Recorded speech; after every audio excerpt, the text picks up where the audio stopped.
বিসমিল্লাহির রহমানির রহিম। পরম করুণাময় ও অসীম দয়ালু আল্লাহর নামে শুরু। ومن أحسن قولا ممن دعا إلى الله وعمل صالحا وقال إنني من المسلمين.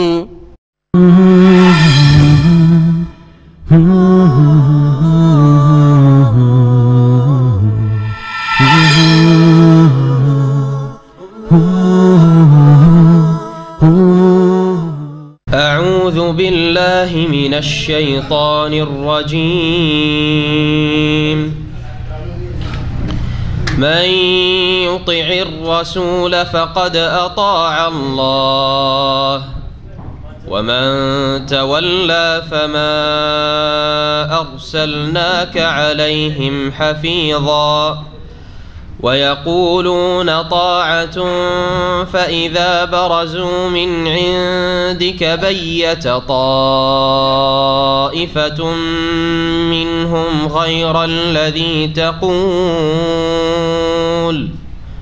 والله يكتب ما يبيتون فأعرض عنهم وتوكل على الله وكفى بالله وكيلا.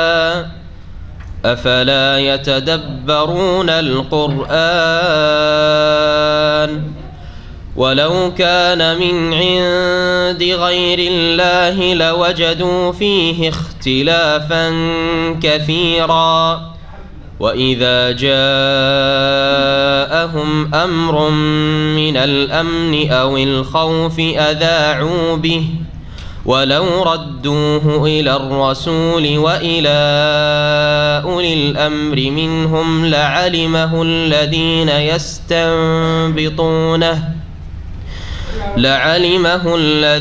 يستنبطونه منهم ولولا فضل الله عليكم ورحمته لاتبعتم الشيطان إلا قليلا. فقاتل في سبيل الله لا تكلف إلا نفسك وحرض المؤمنين عسى الله أن يكف بأس الذين كفروا والله أشد بأسا وأشد تنكيلا. من يشفع شفاعة حسنة يكن له نصيب منها ومن يشفع شفاعة سيئة يكن له كفل منها وكان الله على كل شيء مقيتا. وإذا حييتم بتحية فحيوا بأحسن منها أو ردوها إن الله كان على كل شيء حسيبا. الله لا إله إلا هو ليجمعنكم إلى يوم القيامة لا ريب فيه ومن أصدق من الله حديثا. السلام عليكم ورحمة الله وبركاته.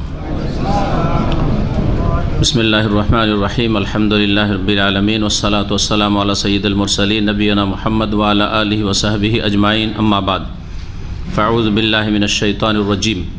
من يطع الرسول فقد أطاع الله ومن تولى فما أرسلناك عليهم حفيظا.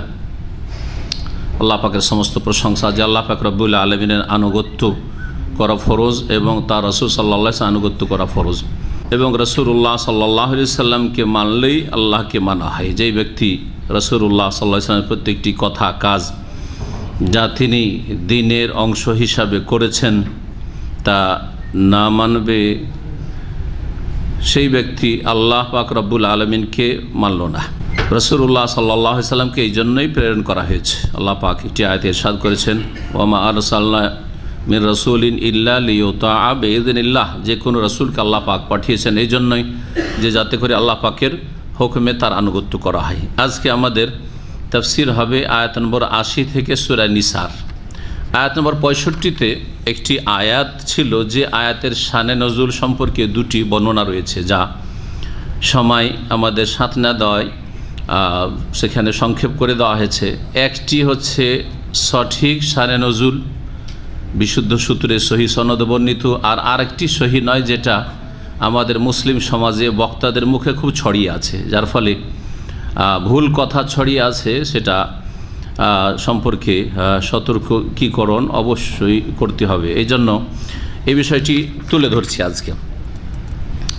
আয়াত নম্বর 65 আল্লাহ পাক বলেছেন যে, হে নবী, তোমার রবের কসম, অতক্ষণ কোনো মানুষ মমিন হতে পারবে না বা তারা মমিন মুসলিম হতে পারে যতক্ষণ পর্যন্ত তোমাকে বিচারক হিসাবে না মেনে নেবে তাদের সমস্যার সমাধানে এবং তাদের অন্তরের সমস্ত রকমের সংকীর্ণতা দূর না করতে পারবে মানতে গিয়ে, আর পূর্ণরূপে আত্মসমর্পণ যতক্ষণ না করবে ততক্ষণ মমিন হতে পারবে না জীবনের প্রতিটি ক্ষেত্রে।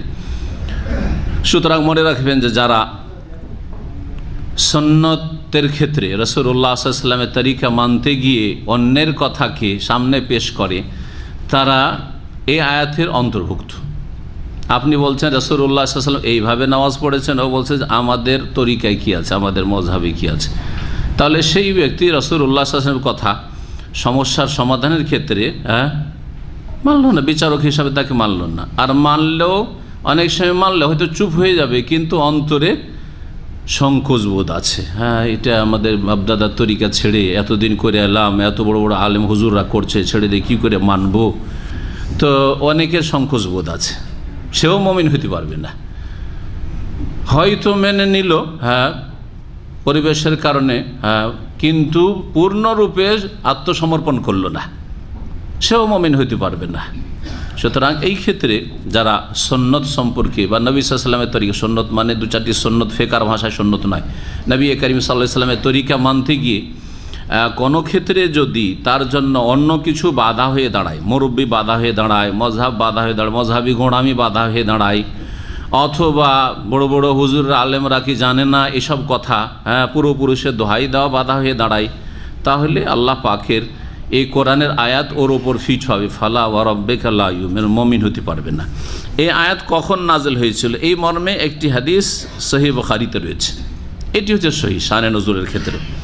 হাদিস থেকে শোনাই, বলছেন উরওয়া রাদিয়াল্লাহু তাআলা আনহু, উরওয়া ইবনে জুবাইর কালা খাসামা জুবাইর, উরওয়া ইবনে জুবাইর তার বাবা জুবাইর ইবনে আওয়াম নবী করিম সাল্লাল্লাহু আলাইহি ওয়াসাল্লামের ফুফাতো ভাই, ফুফু ছিলেন সাফিয়া রাদিয়াল্লাহু তাআলা আনহা, তার ছেলে। এই জুবাইর রাদিয়াল্লাহু তাআলা আনহুর বিবাদ হয় একজন লোকের সাথে, ফি শারিজি মিনাল হাররাতে, পানি সেচ করা নিয়ে। পাশাপাশি জমি ছিল, পানি সেচ করব, কে আগে করবে, এই পানি কে আগে নেবে, এই নিয়ে জুবাইর রাদিয়াল্লাহু তাআলা বলছেন যে পানি আমার জমির দিক থেকে আসছে, আমি আগে নেব আমার জমির কাছে। আর ও বলছেন না, গায়ের জোরে আমি নেব। শরীয়তের বিধান হচ্ছে যে যার কাছাকাছি পানি সে বেশি অধিকার রাখে, বা যার সামনে দিয়ে প্রথম পানি আসছে, প্রবাহিত হচ্ছে, সে বেশি আগে অধিকার রাখে। তো নবী করিম সাল্লাল্লাহু আলাইহি সাল্লামের কাছে বিচার আসলো ঝগড়ার। নবী করিম সাল্লাল্লাহু আলাইহি সাল্লাম বললেন, ইসকিয়া জুবাইর, জুবাইর তুমি আগে পানি নিয়ে নাও। তারপরে বললেন যে তুমি কোনো রকম করে কাজ চলা পানি নিয়ে নাও, হালকা করে দেন বিষয়টা, কাজ চলা নিয়ে নাও, তারপরে তোমার পাশে যে আছে তাকে তাড়াতাড়ি ছেড়ে দাও। অথচ তার পূর্ণ পানি নেওয়ার অধিকার রয়েছে। ইসকিয়া জুবাইর, জুবাইর তুমি সেচ করে নাও। সুম্মা আরসালিল মা ইলা জারিক, তারপর তোমার যে প্রতিবেশী আছে পাশের জমিওয়ালা, তার জন্য পানি ছেড়ে দাও, জি মানে তাকে সেচ করতে সুযোগ দাও। ফাকাল আল আনসারি, আনসারি একটু রেগে গেল এই বিচার শুনে, ইয়া রাসূলুল্লাহ, হে আল্লাহ রাসূল সাল্লাল্লাহু আলাইহি ওয়াসাল্লাম, আনকানা ইবনু আম্মাতিক, ও বুঝছি ওটা আপনার ফুফাতো ভাই, এই জন্য আনকানা ইবনু আম্মাতিক, আপনার ফুফুর ছেলে, তার মানে আপনার ফুফাতো ভাই, এই তো সেই জন্য এরকম বিচারটা হয়ে গেল। সুবহানাল্লাহ, এত বড় কথা। ফাতালাওয়ানা ওয়াজহু রাসূলিল্লাহ রাসূলুল্লাহ সাল্লাল্লাহু আলাইহি ওয়াসাল্লামের চেহারা মোবারকের রং বদলে গেল, লাল হয়ে গেল। নবী সাল্লাল্লাহু আলাইহি ওয়াসাল্লাম যদি রাগান্বিত হতেন, অসন্তুষ্ট হতেন, কথাই প্রকাশ করতেন না, প্রতিক্রিয়া দেখাতেন না, কিন্তু চেহারা মোবারক বদলে যেত। দেখলে বোঝা যেত যে তিনি অসন্তুষ্ট আছেন অথবা তার মনে কোনো কষ্ট হয়েছে। সুম্মা কালা, তখন রাসূলুল্লাহ সাল্লাল্লাহু আলাইহি ওয়াসাল্লাম বললেন, যখন এইরকমই কথা, তো জুবাইর তুমি ন্যায্য অধিকার নিয়ে নাও, তোমাকে তোমার ন্যায্য অধিকারের কম দিয়েছিলাম মাঝামাঝি একটা মীমাংসার জন্য, কিন্তু যখন এইরকমই কথা, তো তোমার পূর্ণ অধিকার আছে যে তোমার যে আইল থাকে, বুঝেন না, জমির চারিদিকে আইল আপনার, ওটা ভর্তি করে নাও পুরো, যতটা পানি ধরে তোমার জমিতে অতটা পানি নিয়ে না। বললেন ইসকিয়া জুবাইর তুমি সেচ করো, সুম্মাহ বেসিল মা, তারপরে পানিকে যতটা ধরে রাখতে পারো ধরে রাখো, মানে তোমার জমিতে যতটা পানি ধরে রাখে তোমার আলে একবার ফুল করে নাও, এটা তোমার ন্যায্য অধিকার। এটা হচ্ছে আসল বিচার। হাত্তা ইয়ারজি আল জাদারি, এমনকি সীমানা পর্যন্ত পৌঁছে যায়, সীমানা মানে একবার যে আল আছে সীমানা একবারে ফুল হয়ে যায়। সুম্মা আরসালিল মা ইলা জারিক, তারপরে তোমার প্রতিবেশীর জন্য, পাশের জমিওয়ালার জন্য পানি ছাড়ো, তখন তারপরে সে ভর্তি করো। ওয়াস্তাউ আন নবী সাল্লাল্লাহু আলাইহি ওয়াসাল্লাম লিজুবাইর হাক্কাহু, নবী করিম সাল্লাল্লাহু আলাইহি ওয়াসাল্লাম দ্বিতীয়বারে যখন বললেন ওই কথা শোনার পরে আনসারী থেকে, অবাঞ্ছিত কথা, এই রকমের অবিচার যেন করেছেন রাসূলুল্লাহ সাল্লাল্লাহু আলাইহি ওয়াসাল্লাম, এইরকম কথা, তখন জুবাইরকে তার পূর্ণ হক দিয়ে দিলে, যে তোমার হক হচ্ছে যে তোমার জমিটা ভর্তি করে পানি নিয়ে নিবা, কারণ পানি তোমার কাছাকাছি। ফি সারিহিল হুকমে হিনা আহফাজাহুল আনসারি, যখন ওই আনসারি অসন্তুষ্ট করে দিয়েছিল, ওয়াকানা আশারা আলাইহিমা, রাসূলুল্লাহ সাল্লাল্লাহু আলাইহি ওয়াসাল্লাম দুইজনকে পরামর্শ দিয়েছিলেন, বি আমরিল্লাহুমা ফি হাসি, এমন একটি মীমাংসা দিয়ে প্রথম, যেটাতে দুইজনেরই সুবিধা ছিল, যে তোরাও কাজ চললো আর তোরও তাড়াতাড়ি করে তুইও পানি পেয়ে যা, কিন্তু না, ওতে মনক্ষুণ্ণ সে হইল। জুবাইর বিন আওয়াম রাদিয়াল্লাহু তাআলা আনহু বলছেন, ফামা আহসেবু হাযিহিল আয়া ইল্লা নাযালাত ফি যালিক, এই যে আয়াত, এটি আমি মনে করি যে আমাদের এই ঘটনার পরিপ্রেক্ষিতেই নাজিল হয়েছে। এই আয়াতের শানে নজুল হচ্ছে আমাদের এই ঘটনা। এটি হচ্ছে সহিহ হাদিস, সহিহ বুখারী। পক্ষান্তরে একটি হাদিস রয়েছে, হাফেজ আবু ইসহাক বর্ণনা করেছেন ঘটনা শুনে, আর এইটি বক্তাদের কাছে খুব প্রসিদ্ধ। আন্না রাজুলাইন ইখতাসামা ইলা নবী সাল্লাল্লাহু আলাইহি ওয়াসাল্লাম, নবী সাল্লাল্লাহু আলাইহি ওয়াসাল্লামের কাছে দুইজন একটা বিচার নিয়ে আসলো। ফাকাদা লিল মুহিক্কি আলাল মুবতিল, একজন ছিল হকপন্থী, যার ন্যায্য অধিকার হক ছিল, আর আরেকজন ছিল বাতিলপন্থী, তার অধিকার ছিল না। কার জন্য বিচার করলেন? যে হকপন্থী তাকে দিয়ে দিলেন তার হক। ফাকাল আল মাকদি আলী, যার বিরুদ্ধে বিচার গেল সে বলল, লা আরদা, আমি এই বিচার মানি না, এটা আমার যখন পক্ষে আসলো না বিচার, তখন এতে আমি সন্তুষ্ট না। ফাকালা সাহেবহু, তখন তার যে প্রতিদ্বন্দ্বী বিপক্ষে যে হক পেয়েছিল সে বললো, তাহলে ফামা তরিদ, কী চাও তুমি, মানবে না রাসূলুল্লাহ বিচার, তাহলে কী চাও, তাহলে কী করো বলো। কালা চলো আন্না যাহাবা ইলা আবু বকর সিদ্দিক, আবু বকরের কাছে যাই, আবু বকর রাদিয়াল্লাহু তাআলার কাছে যাই। বড় জায়গা থেকে ছোট জায়গায় বিচার আসে, সুপ্রিম কোর্ট থেকে হাইকোর্ট, তাই না? এরকম বিচার হয় না, না? এটা বুঝতে পারছেন, হয় না, হয় কোনো আদালতে পৃথিবীর হয় না। তাহলে রাসূলুল্লাহ সাল্লাল্লাহু আলাইহি ওয়াসাল্লাম হাদিসের সামনে ইমাম সাহেবের কথা পেশ করবেন, মুরব্বীদের কথা পেশ করবেন, তো সুপ্রিম কোর্ট থেকে আপনার ডিস্ট্রিক্ট কোর্টে আসা না? কত বড় জুলুম এটা! এটা দুনিয়ার ক্ষেত্রে কোথাও চলে না, আপনার কোনো সরকারের কাছে চলে না, কিন্তু ধর্মের নামে ঠিকই চলছে। রসুলের হাদিস বাদ দিয়ে অন্যের কথা মানবেন, তাই না? আবু বকর সিদ্দিকের কাছে যাই। ফাজাহাবা ইলাইহি, ঠিক আছে তাহলে চলো দেখি, কারণ ও জানছে যে আমার ন্যায্য অধিকার আমি জিতবো, ও রাজি হয়ে গেল, যার ন্যায্য অধিকার রাজি হল, চলো। ফাকাল আল্লাযী কাযা লাহু, যার পক্ষে বিচার গিয়েছিল রাসূলুল্লাহ সাল্লাল্লাহু আলাইহি ওয়াসাল্লামের সামনে, সে গিয়ে আবু বকর সিদ্দিক রাদিয়াল্লাহু তাআলা আনহুর কাছে, খাদি ইখতাসামনা ইলা নবী সাল্লাল্লাহু আলাইহি ওয়াসাল্লাম ফাকাযা লি, আমরা কিন্তু এই বিচার নবী সাল্লাল্লাহু আলাইহি ওয়াসাল্লামের কাছে নিয়ে গেছিলাম। ফাকাদ আলী, এবং আমার হকে ফয়সালা করেছেন, মানে আমি কিন্তু এই কেসে জিতেছি নবী সাল্লাল্লাহু আলাইহি ওয়াসাল্লামের কাছে। ফাকাল আবু বকর সিদ্দিক বললেন, ফাআনতুমা আলা মা কাযা বিহি রাসূলুল্লাহ সাল্লাল্লাহু আলাইহি ওয়াসাল্লাম, তাহলে তোমাদের বিচার ওইটাই যেটা রাসূলুল্লাহ সাল্লাল্লাহু আলাইহি ওয়াসাল্লাম বিচার করেছেন, ওইটাই হচ্ছে বিচার। কিছু শুনলেন না, তিনি বলেন নবী সাল্লাল্লাহু আলাইহি ওয়াসাল্লাম বিচার করেছেন, ওটাই বিচার। আপনি যদি এইরকমই ফতোয়া দিতে গিয়ে, কাউকে মাসলা বলতে গিয়ে, নামাজের তরিকা শিখাতে গিয়ে বলছেন নবী সাল্লাল্লাহু আলাইহি ওয়াসাল্লাম যেভাবে নামাজ পড়ছেন সেটাই নামাজ, তাহলে আপনি কি গোঁড়ামি করলেন? সারা দুনিয়া ভুল নামাজ পড়ছে, বিদাতের নামাইতো দিয়ে নামাজ পড়ছে। আপনি যদি বলেন যে নামাইতো পড়া বিদাত, কারণ নবী সাল্লাল্লাহু আলাইহি ওয়াসাল্লাম নামাইতো পড়েননি, যায় নামাজের দোয়া পড়েননি, ইক্তাদাত বিহাদাল আমল, বললেন আপনাকে নামাজ কেমন পড়তে হবে? রাসূলুল্লাহ সাল্লাল্লাহু আলাইহি ওয়াসাল্লাম যেমন নামাজ পড়ছেন তেমন নামাজ পড়তে হবে। আপনি কি গোঁড়ামি করলেন? না যারা নবীর বিরোধিতা করছে তারা গোঁড়ামি করলো? কে ভুল করলো? আপনি রসুলের পক্ষে বললেন। আপনি রাসূলুল্লাহ সাল্লাল্লাহু আলাইহি ওয়াসাল্লামকে পাঠানো হয়েছে মানার জন্য আল্লাহর পক্ষ থেকে। ফাআবা সাহিবু আন ইয়ারদা, কিন্তু দেখলো যে এখানে তো জিততে পারলাম না, কাজ হলো না, বলছেন না, মানবো না, আমি বিচার মানবো না। কাল, তাহলে কি করবো? বলছেন না তুই ওমর ইবনে খাত্তাব, চলো ওমর ইবনে খাত্তাবের কাছে। ও ভাবছে যে ওমর রাগী মানুষ, আর ওমর রাদিয়াল্লাহু তাআলা হয়তো বিচার আমার পক্ষে করে দিতে পারে। ফাতা ইয়াহুদুজের আসলো ফাকাল আল মাকজি লাহু, যার পক্ষে প্রথম বিচার গিয়েছে দ্বিতীয়বারে বিচার গেছে, রাসূলুল্লাহ সাল্লাল্লাহু আলাইহি ওয়াসাল্লাম বলেছেন, আবু বকর তাই বলেছেন। ও বলল যে দেখেন আমিরুল মুমিনিন, পরে আমিরুল মুমিনিন ওমর ইবনে খাত্তাব নবী সাল্লাল্লাহু আলাইহি ওয়াসাল্লামের জীবদ্দশায়, যদি হাদিস সহিহ, কিন্তু হাদিস সহিহ না, ঘটনা কিন্তু খুব মশহুর আমাদের সমাজে। কাল কাদ ইখতাসামনা ইলা নবী সাল্লাল্লাহু আলাইহি ওয়াসাল্লাম, এই কেস কিন্তু নবী সাল্লাল্লাহু আলাইহি ওয়াসাল্লামের কাছে নিয়ে গেছিলাম। ফাকাযালি আলাইহি, আমাকে কিন্তু নবী করিম সাল্লাল্লাহু আলাইহি ওয়াসাল্লাম হক দিয়েছেন, মানে আমি এই কেসে ঘটনায় জিতেছি। জি।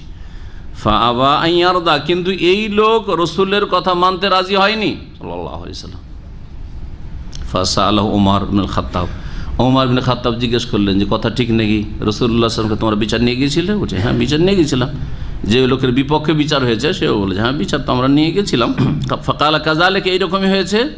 ফাদাখালা ওমর মানজিলাহু, ওমর রাদিয়াল্লাহু তাআলা নিজের বাড়িতে ঢুকলেন।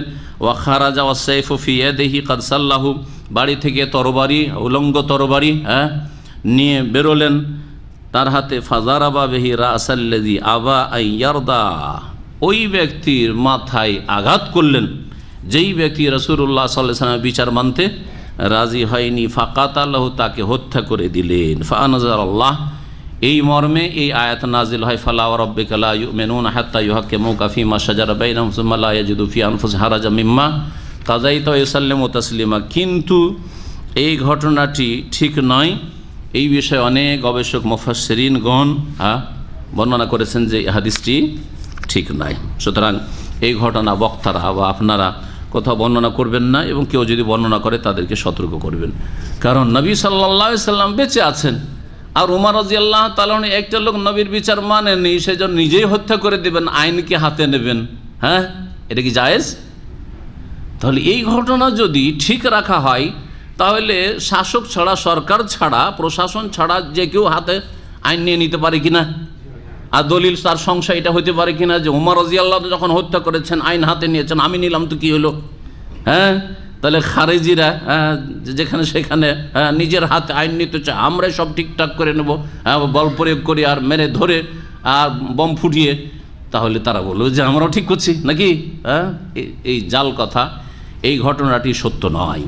যদি ঘটনা ঠিক হতো তাহলে বলতেন ওমর রাদিয়াল্লাহু তাআলা চলো, দুইজনকে ধরে নিয়ে যেতেন আর নিয়ে গিয়ে রাসূলুল্লাহ সাল্লাল্লাহু আলাইহি ওয়াসাল্লামের কাছে হাজির করতেন, যে এখন এর বিচার করেন, আপনার বিচার না মেনে আমাদের কাছে এসছে, ঠিক না? এটাই করা উচিত ছিল। ওমর রাদিয়াল্লাহু তাআলা কি এই মাসলা এতটুকু জানতেন না যেটা আমরা জানছি, তাই না? সুতরাং এই ঘটনা আসলে এইরকম হয়নি। জি, এখন আসি আয়াত নম্বর 80 থেকে তাফসীর। এই রাসূলুল্লাহ সাল্লাল্লাহু আলাইহি ওয়াসাল্লামের আনুগত্য সম্পর্কে আল্লাহ পাক বলছেন, মান ইউতিইর রাসূলা ফাকাদ আতা আল্লাহ, যে রাসূলকে মানলো, রাসূল সাল্লাল্লাহু আলাইহি ওয়াসাল্লামের আনুগত্য করলো, ফাকাদ আতা আল্লাহ, সেই আল্লাহর আনুগত্য করলো। কেন? এই জন্য যে রাসূলুল্লাহ সাল্লাল্লাহু আলাইহি ওয়াসাল্লাম নিজের পক্ষ থেকে দিনের বিষয়, আকীদা, ইবাদত, হালাল হারাম, জায়েজ না জায়েজ, কি করবেন করবেন না, কোনটা চলবে চলবে না, নিজের পক্ষ থেকে কোনো কথা বলেন নাই। ওমা ইয়ানতিকু আনিল হাওয়া, নিজের খেয়াল খুশি কোনো কথাই বলতেন না। কিসের ভিত্তিতে বলতেন? ইন হুয়া ইল্লা ওয়াহয়ুন ইউহা, যে কোনো কথাই বলতেন তার কাছে ওহী হতো, এই ওহির ভিত্তিতে কথা বলতেন, যখন আল্লাহর পক্ষ থেকে ওহি ছাড়া কোনো কথাই বলতেন না যে কোনো ক্ষেত্রে, তাহলে রাসূলুল্লাহ সাল্লাল্লাহু আলাইহি সাল্লামকে মানলে আল্লাহকে মানা হবে কি হবে না? কারণ রাসূলুল্লাহ যা বলছেন আপনাকে আকীদা আমলের ক্ষেত্রে, সেটা কার পক্ষ থেকে? ওহি, আল্লাহর পক্ষ থেকে ওহি করা হয়েছে। ওমান তাওয়াল্লা, আর যে বিমুখ হয়ে গেল, রাসূলুল্লাহ সাল্লাল্লাহু আলাইহি সাল্লামের কথা পুরোপুরি মানলো না, অথবা আংশিক মানলো, আংশিক মানলো না, যেমন আজকালকার অধিকাংশ মুসলিম আংশিক তো মুসলিম। ফাতুমিনুনা বিবাদিল কিতাব ওয়া তাকফুরুনা বিবাদ, কিছু তো বিধিবিধানের মানি আর কিছু মানি না, যেটা মনের উল্টা হয় সেটা মানেন না।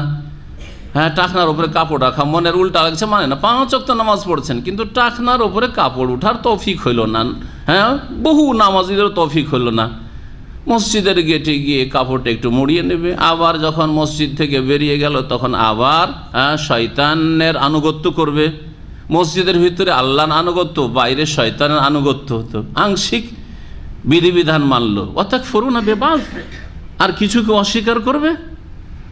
আংশিক মানা মুসলিমদের কথা আল্লাহ বলছেন, ফামা জাযাউ মান ইয়াফআলু যালিকা মিনকুম ইল্লা খিজিয়ুন ফিল হায়াতিদ দুনিয়া ওয়া ইয়াউমাল কিয়ামাতি ইউরাদ্দুনা ইলা আশাদ্দিল আযাব। সুবহানাল্লাহ, মুসলিমরা যদি এই আয়াতের আমল করত তাহলে এই 50-50 মুসলিম হইতো না। হ্যাঁ, এইরকম আংশিক মুসলিম হইতো না। জীবনের প্রতিটি ক্ষেত্রে আকীদা, ইবাদত, হালাল হারাম, জীবনের প্রতিটি ক্ষেত্রে, ব্যক্তি জীবন, পারিবারিক জীবন, সামাজিক জীবন, রাষ্ট্রনীতি, অর্থনীতি, সব কিছুতেই হ্যাঁ আল্লাহ এবং রাসূলের আনুগত্য করত।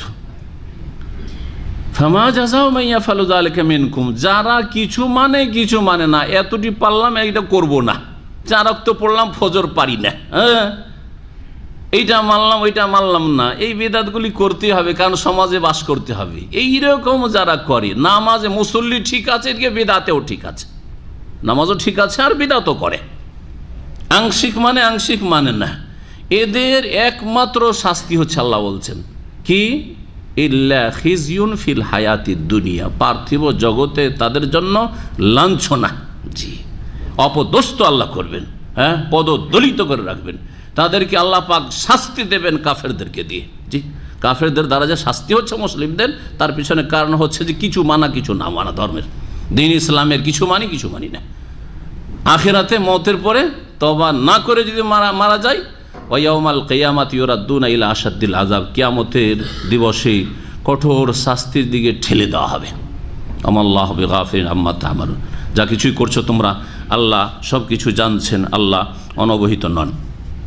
ওমান তাওয়াল্লা, আর কেউ যদি মুখ ফিরিয়ে নেয়, ফামা আরসালনাকা আলাইহিম হাফিজা, হে নবী তোমাকে তাদের ওপর পাহারাদার করে প্রেরণ করিনি, তোমাকে উপদেশ দানকারী, সুসংবাদদাতা, বাশির, সতর্ককারী, নজির এবং ফাযাক্কির ইন্নামা আনতা মুযাক্কির, তোমাকে উপদেশ দেওয়ার জন্য পাঠিয়েছি। লাস্তা আলাইহিম বিমুসাইতির, তাদের ওপর তুমি পাহারাদার নও, তাদের ওপর তুমি দারোগা পুলিশ নও। হ্যাঁ, ফোর্স করে কোনো লাভ নাই যদি অন্তর পরিবর্তন না হয়।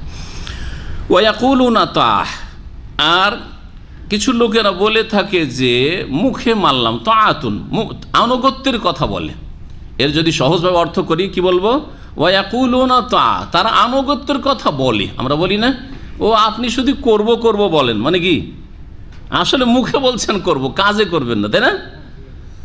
সবসময় বলেন নামাজ পড়বো পড়বোই শুধু বলতেই থাকলেন, সারা জীবন করে দেব বলতে থাকলেন, তার মানে কাজের বেলা কিছু পেলাম না বা করলেন না।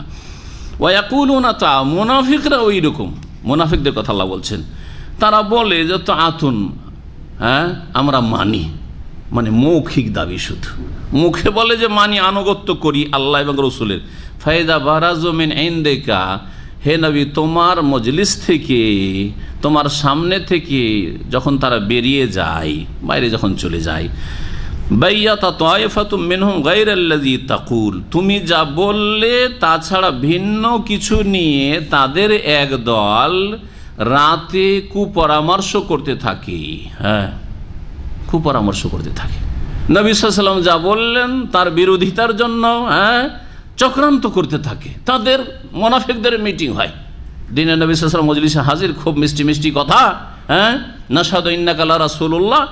আর যখন তারা নির্জনে যায়, মুনাফিক এক জায়গায় হয়, ওয়াইদা খালাউ ইলা শায়াতিনহিম আল্লাহ সূরা বাকারা শুরুতে বলেছেন, যখন ওই শয়তানগুলো মুনাফিক শয়তানগুলির সাথে নির্জনতা অবলম্বন করে, কালু ইন্না মাকুম, আরে মুহাম্মাদের সাথে এমনি দিন একবার দেখা সাক্ষাৎ করতে যাই, তোমাদের সাথে আমরা আছি, তোমাদের সাথে আমরা আছি। মুসলিম সমাজের যারা নাস্তিক, যারা সেকুলার ধর্ম নিরপেক্ষতায় বিশ্বাসী মুনাফিক, এরা ঠিক ওই রকমই মুসলিম সমাজে আসে ভোট ভিক্ষা করতে অথবা নিজের গরজ পুরা করতে, আছি তোমাদের সাথে আছি। ওয়াইদা খালাউ ইলা শায়াতিনহিম, ইহুদ ও নাসারা শয়তানদের সাথে যখন তারা বসে তখন বলে আমরা আছি, আপনারা কি টার্গেট আপনাদের বলবেন, সব দেশে আমরা বাস্তবায়ন করছি, জি আছি আমরা আপনাদের সাথে, সব কিছু করছি। পশ্চিমা শক্তি যা বলছে, পশ্চিমা সভ্যতাকে নিয়ে এসে মুসলিমদের উপর চাপিয়ে দিচ্ছে। হ্যাঁ, মুসলিম জাতিকে কি করে দিন ইসলাম থেকে দূরে করতে হবে, মুসলিম দেশের সিলেবাসকে ইসলাম থেকে কি করে দূরে সরিয়ে দিতে হবে, এই চক্রান্তে তারা লেগেই আছে। তালু ইন্না মাকুম ইন্নামা নাহনু মুস্তাহজিউন, আর এদের কথা বাদ দাও। জি, আল্লাহ পাক রব্বুল আলামিন যেন এদের অনিষ্ট থেকে হেফাজত করেন ইসলামিক মুসলিমের। ওয়াল্লাহু ইয়াকতুবু মা ইউবাইয়িতুন, আর তারা রাতে যে কুচক্র করে সে সম্পর্ক সেগুলি বিষয় আল্লাহ লিখছেন। মানে আল্লাহ পাক রব্বুল আলামিনের যে মালায়েকা রয়েছেন কিরামান কাতিবিন, সম্মানিত লেখক বৃন্দ, তারা লিখছেন সরাসরি। এটা আল্লাহ নির্দেশে যেহেতু লেখা হচ্ছে, সুতরাং যেন আল্লাহই লিখছেন। যেমন আপনি একটা বাড়ি তৈরি করেছেন, বলছে এই বাড়িটা আমি তৈরি করেছি, বলছেন না? যে বাড়ি কার, বলছে আমি ভাই তৈরি করেছি, বলছেন না? বলছেন আপনি তৈরি করেছেন, রাজমিস্ত্রি তৈরি করেছে। তা আমাদের বাকভঙ্গিমা তো ওইরকম আছে, ঠিক ওই রকমই আল্লাহ এক তো আল্লাহ লিখছেন, মানে আল্লাহ লিখার যেহেতু নির্দেশ দিয়েছেন সেই জন্য আল্লাহরই লিখা এগুলো। তারপরে আল্লাহর আর একটা লিখনি যেটা স্বয়ং আল্লাহ করছেন, সেটা হচ্ছে কাগজ কলমে লিখা নয়, আল্লাহ পাক রব্বুল কাছে সব কিছুই রেকর্ড হচ্ছে, কারণ আল্লাহর ওপর কোনো কিছু গোপন রাখা, তাখফা মিনকুম খাফিয়া আলাম ইয়ালাম বিআন্নাল্লাহ ইয়ারা, আল্লাহ তো সব কিছু জানছেন, আল্লাহ তো সব কিছু দেখছেন, তো এটাই তো তার রেকর্ড। ফেরেশতাকে লিখতে এই জন্যই বলা হয়েছে যে এই আমলনামা কর্মলিপি আখিরাতে বিচার দিবসে তোমার সামনে যাতে হাজির করা সম্ভব হয়, যে দেখো লেখা আছে, তারিখ দেওয়া আছে, ঘন্টা মিনিট সেকেন্ড সব দেওয়া আছে, কোন সময় কি করেছ, এই জন্য। না হলে আল্লাহ তো জানছেন। তার যদি এই অসীম জ্ঞানের ভিত্তিতে আল্লাহ বিচার করে দেন আর ফেরেশতাকে নাও লিখতে বলেন, তাও যথেষ্ট, সুবিচারের জন্য সেটিই যথেষ্ট। ফাআরিদ আনহুম, সুতরাং তাদেরকে এড়িয়ে চলো, তাদেরকে উপেক্ষা করো। ওয়াতাওয়াক্কাল আলাল্লাহ, আল্লাহর প্রতি ভরসা করো। ওয়াকাফা বিল্লাহি ওয়াকিলা, কর্মবিধায়ক হিসাবে আল্লাহ যথেষ্ট, সব কিছু করে থাকেন আল্লাহ পাক রব্বুল আলামিন। সুতরাং আল্লাহ পাক রব্বুল আলামিন দিনকে যদি শক্তিশালী করতে চান, মুহাম্মদুর রাসূলুল্লাহ সাল্লাল্লাহু আলাইহি ওয়াসাল্লামের নিয়ে আসা দিনকে যদি বিজয় দান করতে চান, তো আল্লাহ নিজের কাছে যথেষ্ট। জি, আফালা ইয়াতাদাব্বারুনাল কোরআন, তারা মানুষরা কি কোরআন নিয়ে গভীরভাবে চিন্তা ভাবনা করে না? কোরআনের মর্ম নিয়ে গভীরভাবে তারা কি চিন্তা ভাবনা করে না? তাদাব্বুর, আল্লাহ পাক এই আয়াতে তাদাব্বুর শব্দটি উল্লেখ করেছেন। এইরকম তাদাব্বুর শব্দ কোরআনে কারিমের আরও দুটি আয়াতে এসছে, যেমন কিতাবুন আনজালনাহু ইলাইকা মুবারাকুন লিয়াদাব্বারু আয়াতিহি ওয়া লিয়াতাযাক্কারা উলুল আলবাব। এই কিতাব আল্লাহ বলছেন, কিতাবুন, এই কিতাব, আনজালনাহু ইলাইকা মুবারাক, হে নবী এই বরকতময় কিতাব তোমার প্রতি নাজিল করেছি। কেন নাজিল করেছি কিতাব? কোরআন আসার উদ্দেশ্য কি?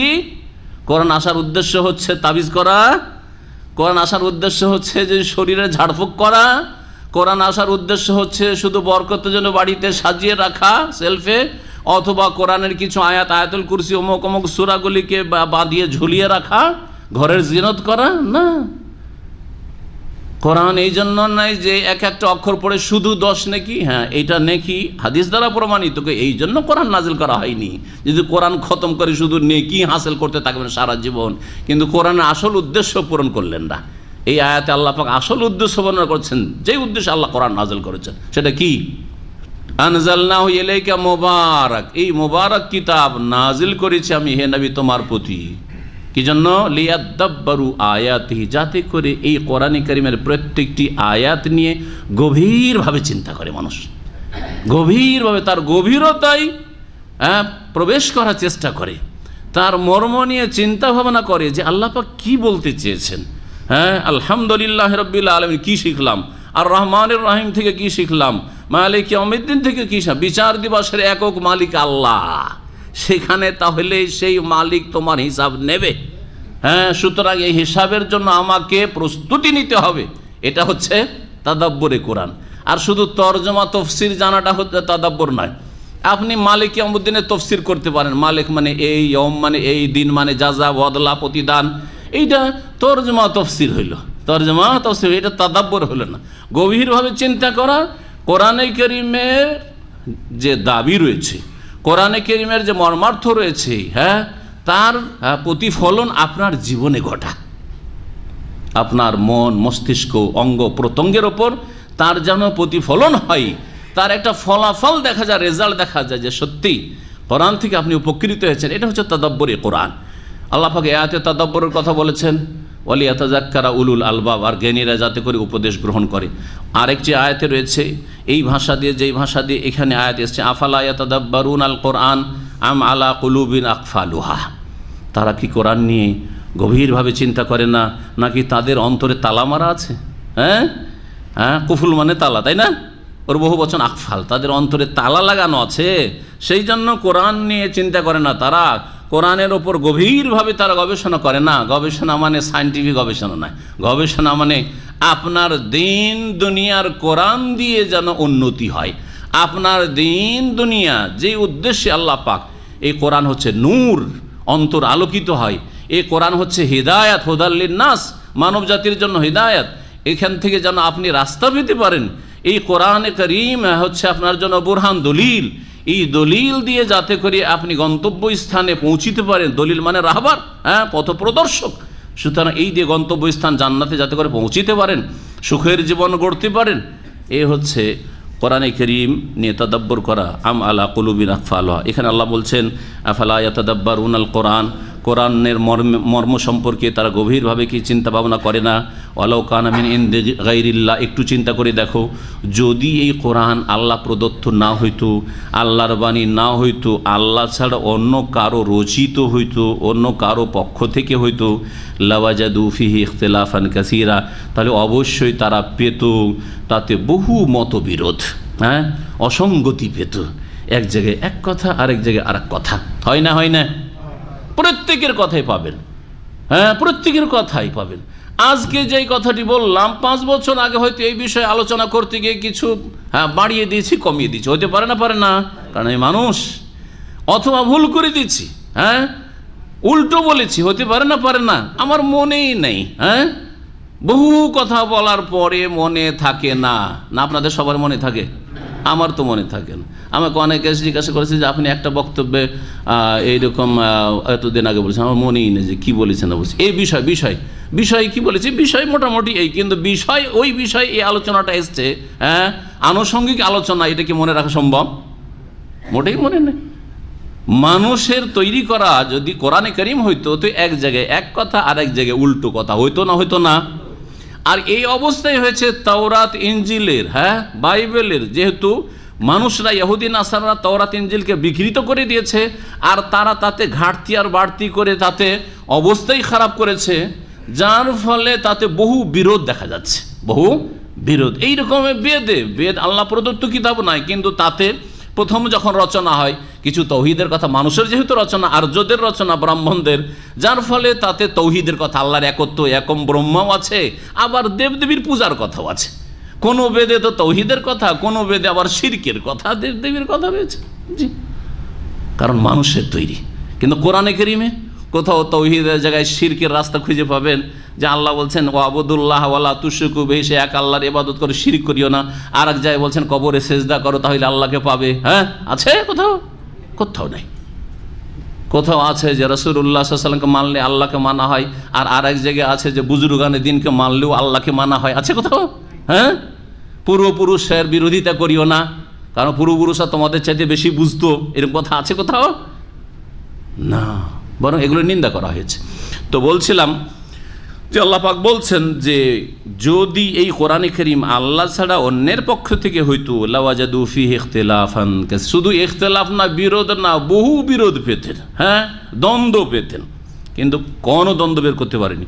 বরং কোরআন নিয়ে অনেক অমুসলিমরা গবেষণা করতে গিয়ে, কিসের গবেষণা? মুস্তাশরিক তারা, হ্যাঁ, ওরিয়েন্টিস্ট, হ্যাঁ, দ্বীন ইসলাম পড়ে তার ভুল ধরবো, কোরআনে ভুল বের করবো, হাদিসে ভুল বের করব, আর তারপরে ইসলামের ক্ষয়ক্ষতি করবে, এই উদ্দেশ্য নিয়ে পড়াশোনা করে তারা মুসলমান হয়ে গেছে।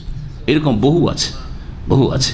ইসলামের ক্ষতি করার জন্য এসছে, তারপর ইসলামের বড় দায়ী হয়ে গেছে তারা। আল্লাহ পাক তারপরে বলছেন, ওয়াইদা জাআহুম আমরুম মিনাল আমনি আউল খাউফি আযাউ বিহি ওয়ালাউ রাদ্দুহু ইলা রাসূলি ওয়া ইলা উলিল আমরি মিনহুম লাআলিমাহু আল্লাযিনা ইসতামবিতুনাহু মিনহুম।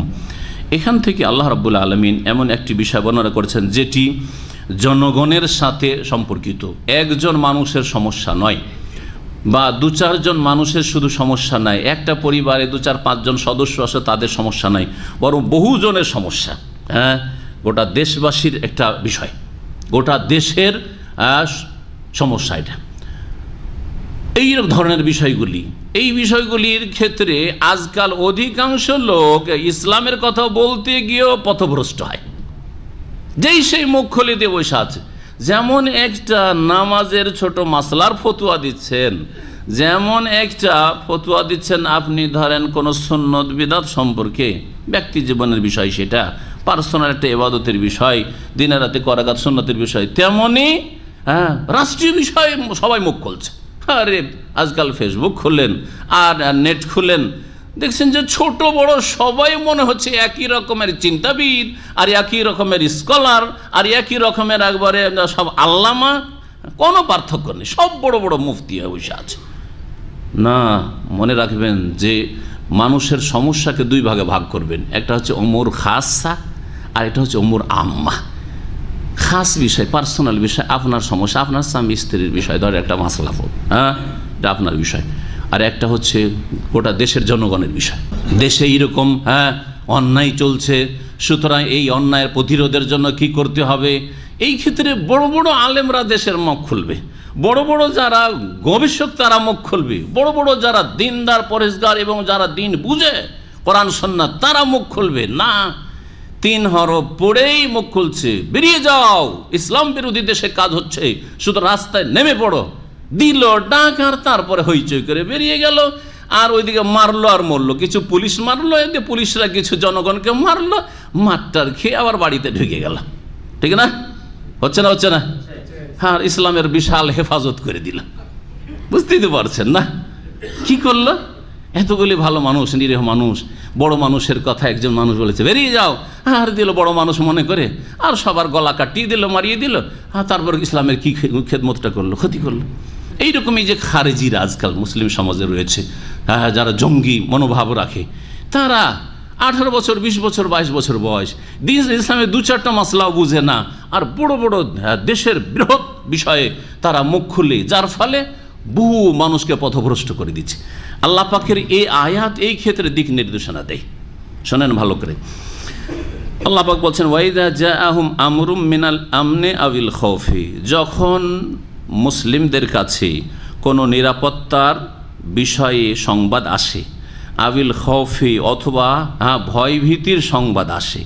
নিরাপত্তার সংবাদ মানে বিজয় লাভ হয়েছে, খবর পেলেন যে আলহামদুলিল্লাহ ইসলামের অমুক জায়গায় বিজয় লাভ হয়েছে, দিনদার লোকেরা সেখানে শক্তিশালী হয়েছে, এটা বড় ধরনের বিষয়, আন্তর্জাতিক বিষয় বা রাষ্ট্রীয় বিষয়, এই ধরনের বড় বিষয়।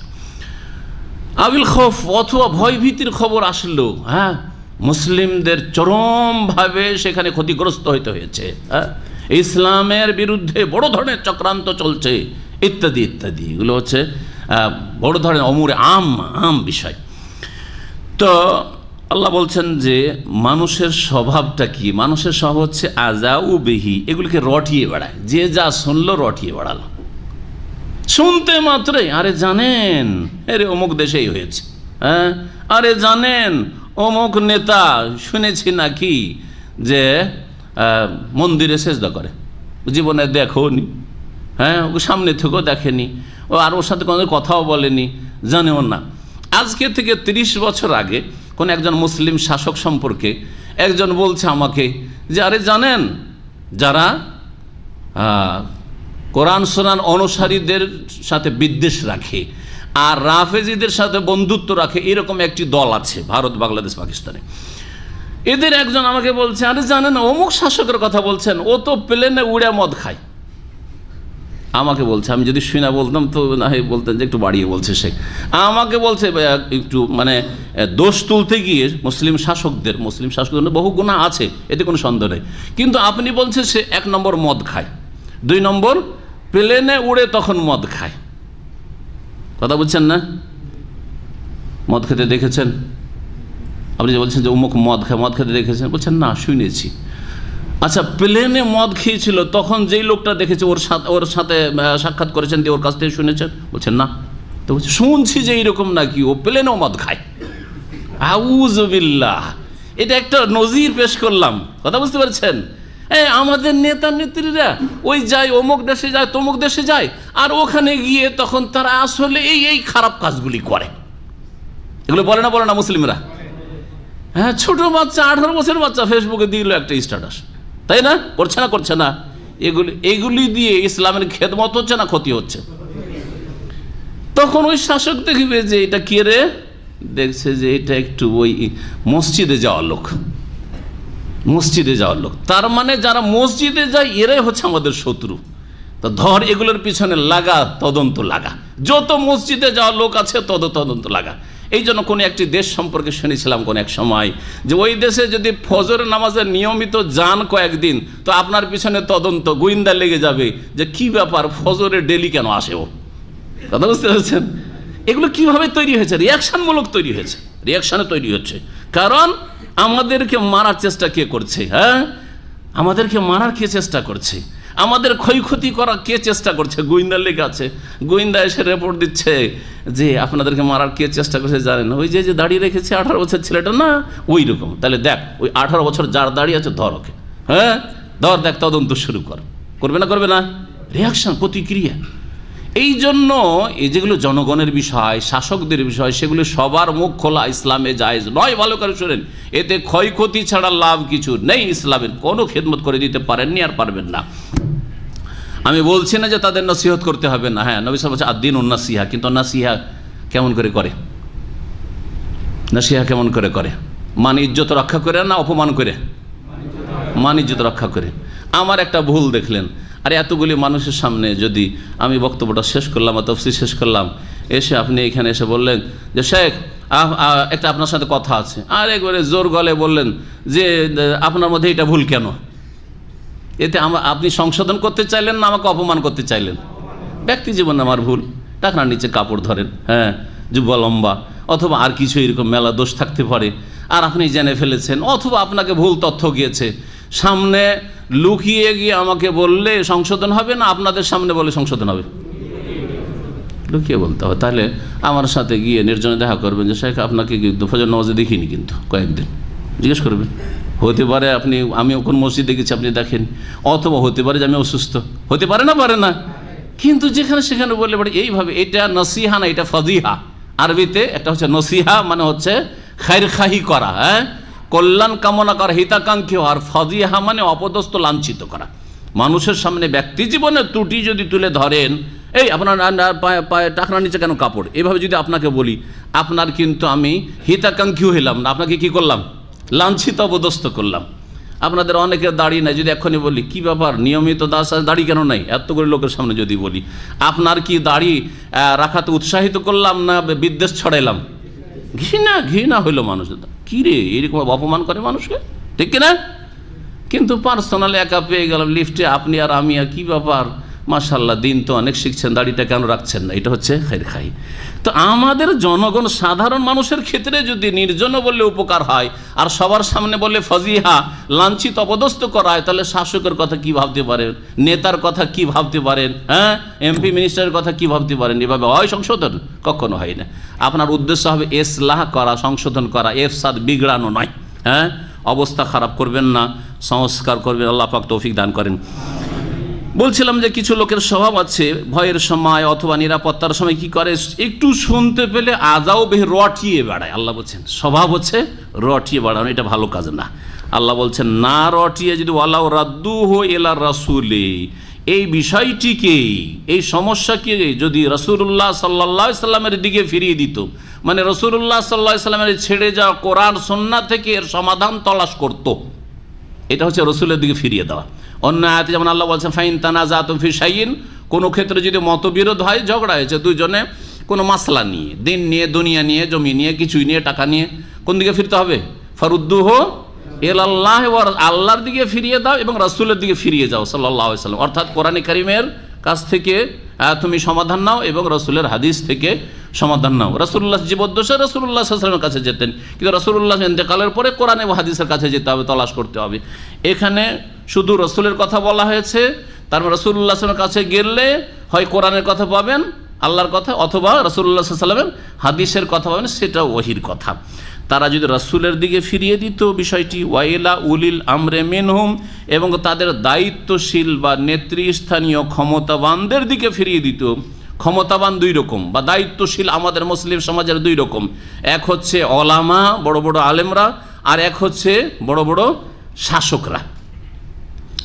আলেমদের কাছে আপনি যান, আপনি একটি আপত্তিকর বিষয় দেখছেন, আর যেটা মানুষের জনগণের সাথে সম্পর্কিত বিষয়, কোনো একটি পরিবারের বা একজন ব্যক্তির নয়, তাহলে ভালো আলেমের কাছে বিষয়টিকে তুলে ধরেন যে এই রকম কিছু হচ্ছে, সে কোনো সমাধান আছে এগুলোর, আপনারা কি কিছু করতে পারবেন, অথবা আপনারা কি আপনাদের বড় মহলে পৌঁছাতে পারবেন।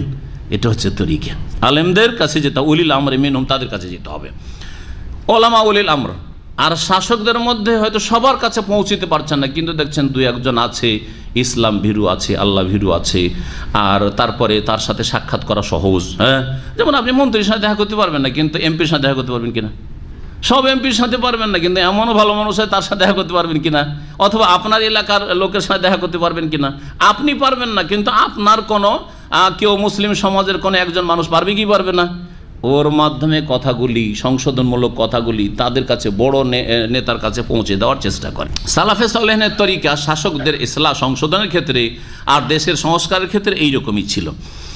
মেম্বারে উঠে উঠে দেশের বিরুদ্ধে বা শাসকের বিরুদ্ধে বক্তব্য করা, এটা সালাফদের তরিকা নয়। না ইমাম আবু হানিফা, শাফি, মালিক, আহমদ কারো থেকে প্রমাণ করতে পারবেন না যে তারা জুমার খুতবায় উঠে যেতেন, আর তারা স্টেজে উঠে যেতেন, ঈদের খুতবায় উঠে যেতেন, আর সরকারের বিরুদ্ধে, তখনও ভোগবিলাসী সরকার ছিল। কি আব্বাসী খলিফারা ভোগবিলাসী ছিল না? তাদের চেয়ে ভোগবিলাসী কি হইতে পারে? তাদের ভোগবিলাসের শেষ ছিল না। হ্যাঁ, মোগল শাসকরা, রাজারা ভোগবিলাসী ছিল না? কিন্তু বাদশাহ আওরঙ্গজেব কখন কোন শাসকের বিরুদ্ধে একবার রাস্তাঘাটে একবার মিছিল করে, অথবা মিছিল না করলেও জুমার খুতবাতে, ঈদের খুতবাতে একবারে বলছেন সোচ্চার হয়ে, এসব কোথায় করেছেন? এগুলি তরিকা সালাফদের তরিকা না, না সাহাবায়ে কেরামের তরিকা, রাসূলুল্লাহ পরে না তাবেইন, তাবা তাবেইনের তরিকা। বরং যারা রাস্তাঘাটে হইচই করে সেই দলের আদর্শ হচ্ছে উসমান রাদিয়াল্লাহু তাআলা খুনি, বিদ্রোহী, যারা বাগী, তারা হলো তাদের আদর্শ। ঠিক কিনা? বুঝতে পারছেন? আমার যারা ঘটনা জানেন, তার উসমান রাদিয়াল্লাহু তাআলা শহীদ করার জন্য যেই ফাসেক বাগীগুলি এসেছিল, তারা কি আপনাদের আদর্শ? হ্যাঁ, শাসকের বিরুদ্ধে তারা অভিযোগ নিয়ে এসেছিল, কিছু মিথ্যা অভিযোগ নিয়ে এসেছিল, কিছু তিলকে তাল করে নিয়ে এসেছিল, তারা অবশ্যই বাগী, তারা দেশদ্রোহী, তারা ইসলামদ্রোহী, তারা খলিফাদ্রোহী, তারা অরাজকতা সৃষ্টি করেছিল, তারা বড় ফিতনা ফাসাদের দরজা খুলেছিল। কখনো তাদের প্রশংসা কোনো আলেম করবে না যে এরা ভালো কাজ করেছিল, অথচ প্রথম মিছিলকারী আর বিক্ষোভকারী এরাই ছিল। বোঝা গেছে?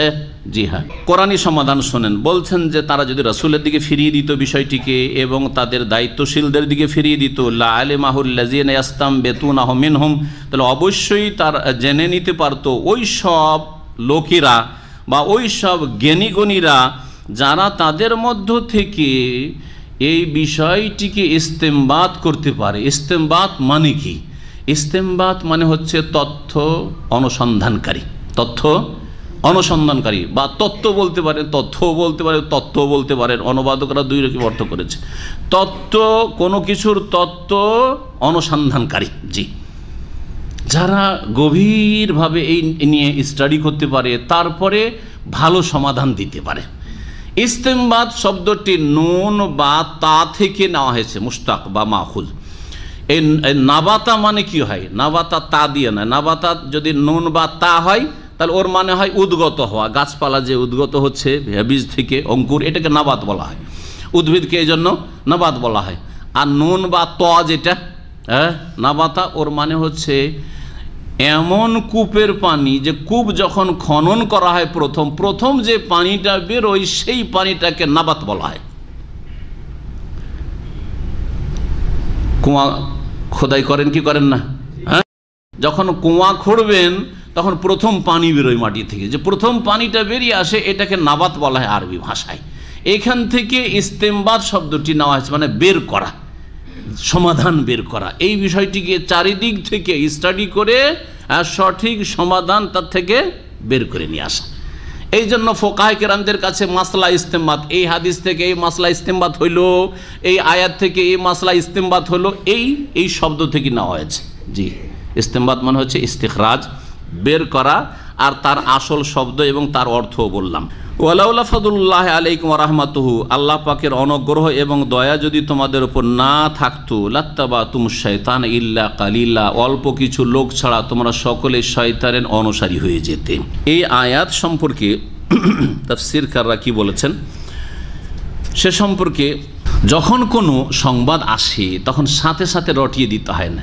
এটা শুধু এই যে একটা উদাহরণ দিলাম, রাষ্ট্রীয় ক্ষেত্রে বা আন্তর্জাতিক ক্ষেত্রে যে সমস্যাগুলি আজকাল আসছে মিডিয়াতে, সে সম্পর্কে মন্তব্য করাই শুধু না, বরং কোনো পরিবার সম্পর্কে কোনো যদি খবর আসে, ধরেন পাশে আপনার একটা পরিবার বাস করে আর তাদের বাড়ির কলহ সম্পর্কে জানতে পারলেন যে স্বামী স্ত্রী তাদের কলহ চলছে, বিবাদ চলছে, অথবা কারো চরিত্র খারাপ এটা জানতে পারলেন, কারো মেয়ে কোনো একটা খবর এরকম পেয়ে গেলেন, বা কারো স্ত্রী বাড়ি থেকে পালিয়ে গেছে, অথবা কারো মেয়ে বাড়ি থেকে কোর্ট ম্যারেজ করে নিয়েছে, এই ধরনের খবর পেলেন, পাওয়ার সাথে সাথে দ্রুত একবার রটিয়ে দিলেন, এটা জায়েজ না? জায়েজ নয়।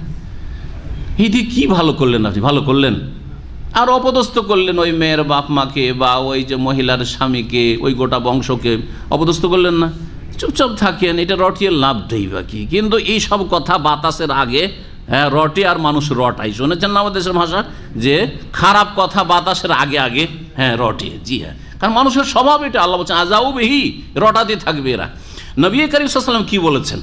আপনি নবীকে মানবেন কি মানবেন না চিন্তা করুন। আপনি বলছেন সহিহ মুসলিমের হাদিস, কাফা বিল মারই কাযিবান আন ইউহাদ্দিসা বিকুল্লি মা সামিয়া, মানুষের মিথ্যুক হওয়ার জন্য এতটাই যথেষ্ট যে যা শুনলো তাই বয়ান করে দিল।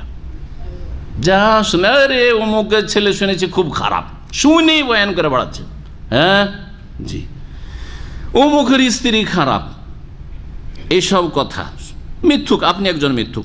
এইরকমই আরেকটি হাদিস রয়েছে, নবী করিম সাল্লাল্লাহু আলাইহি ওয়াসাল্লাম বলেছেন সহিহ বুখারীতে, মান হাদ্দাসা বিহাদিসিন, কেউ যদি কোনো কথা বয়ান করে, হাদিস মানে রাসূল সাল্লাল্লাহু আলাইহি ওয়াসাল্লাম হাদিস হোক অথবা অন্য কোনো ঘটনায় হোক বয়ান করে, ওয়া হুয়া ইয়ারা আন্নাহু কাযিবুন, আর সে বুঝতে পারছে যে এই কথা সত্য নয়, অথবা সত্য কি মিথ্যা সে যাচাই বাছাই করলো না, তদন্ত করলো না, ফাহুয়া আহাদুল কাযিবাইন, তাহলে দুই মিথ্যাবাদীর এ হচ্ছে এক মিথ্যাবাদী, একজন যে তাকে পৌঁছিয়েছে আর যে তার সঙ্গ দিল আর রটাইলো সেও আর একজন মিথ্যাবাদী। এই ঘটনা বা এই আয়াত কোন ক্ষেত্রে নাজেল হয়েছে এই মর্মে ওমর রাদিয়াল্লাহু তাআলা আনহু থেকে বর্ণিত হাদিসটি শোনাও বলছিলাম, যাতে করে আমরা হাদিস দিয়ে তাফসীর করতে পারি।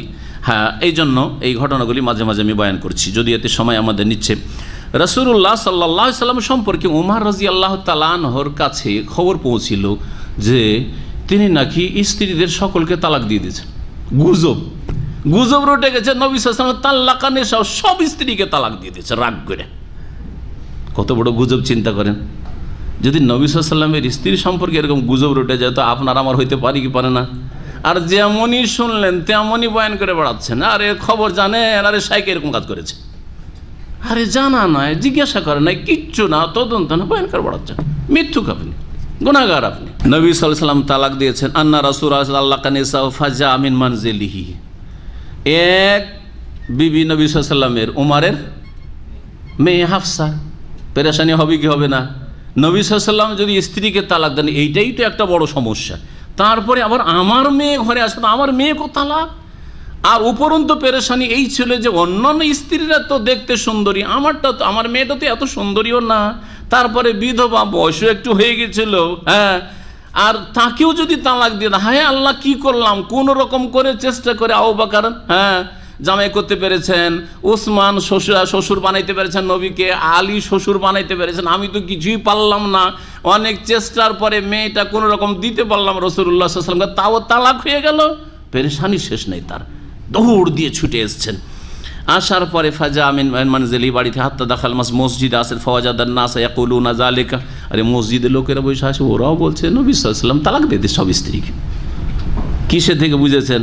নবী সাল্লাল্লাহু আলাইহি সাল্লাম তাদের স্ত্রীদের কক্ষে না গিয়ে ইলা করেছেন, 1 মাসের জন্য শপথ করেছেন যে আমি স্ত্রীদের কাছে 1 মাস যাবই না।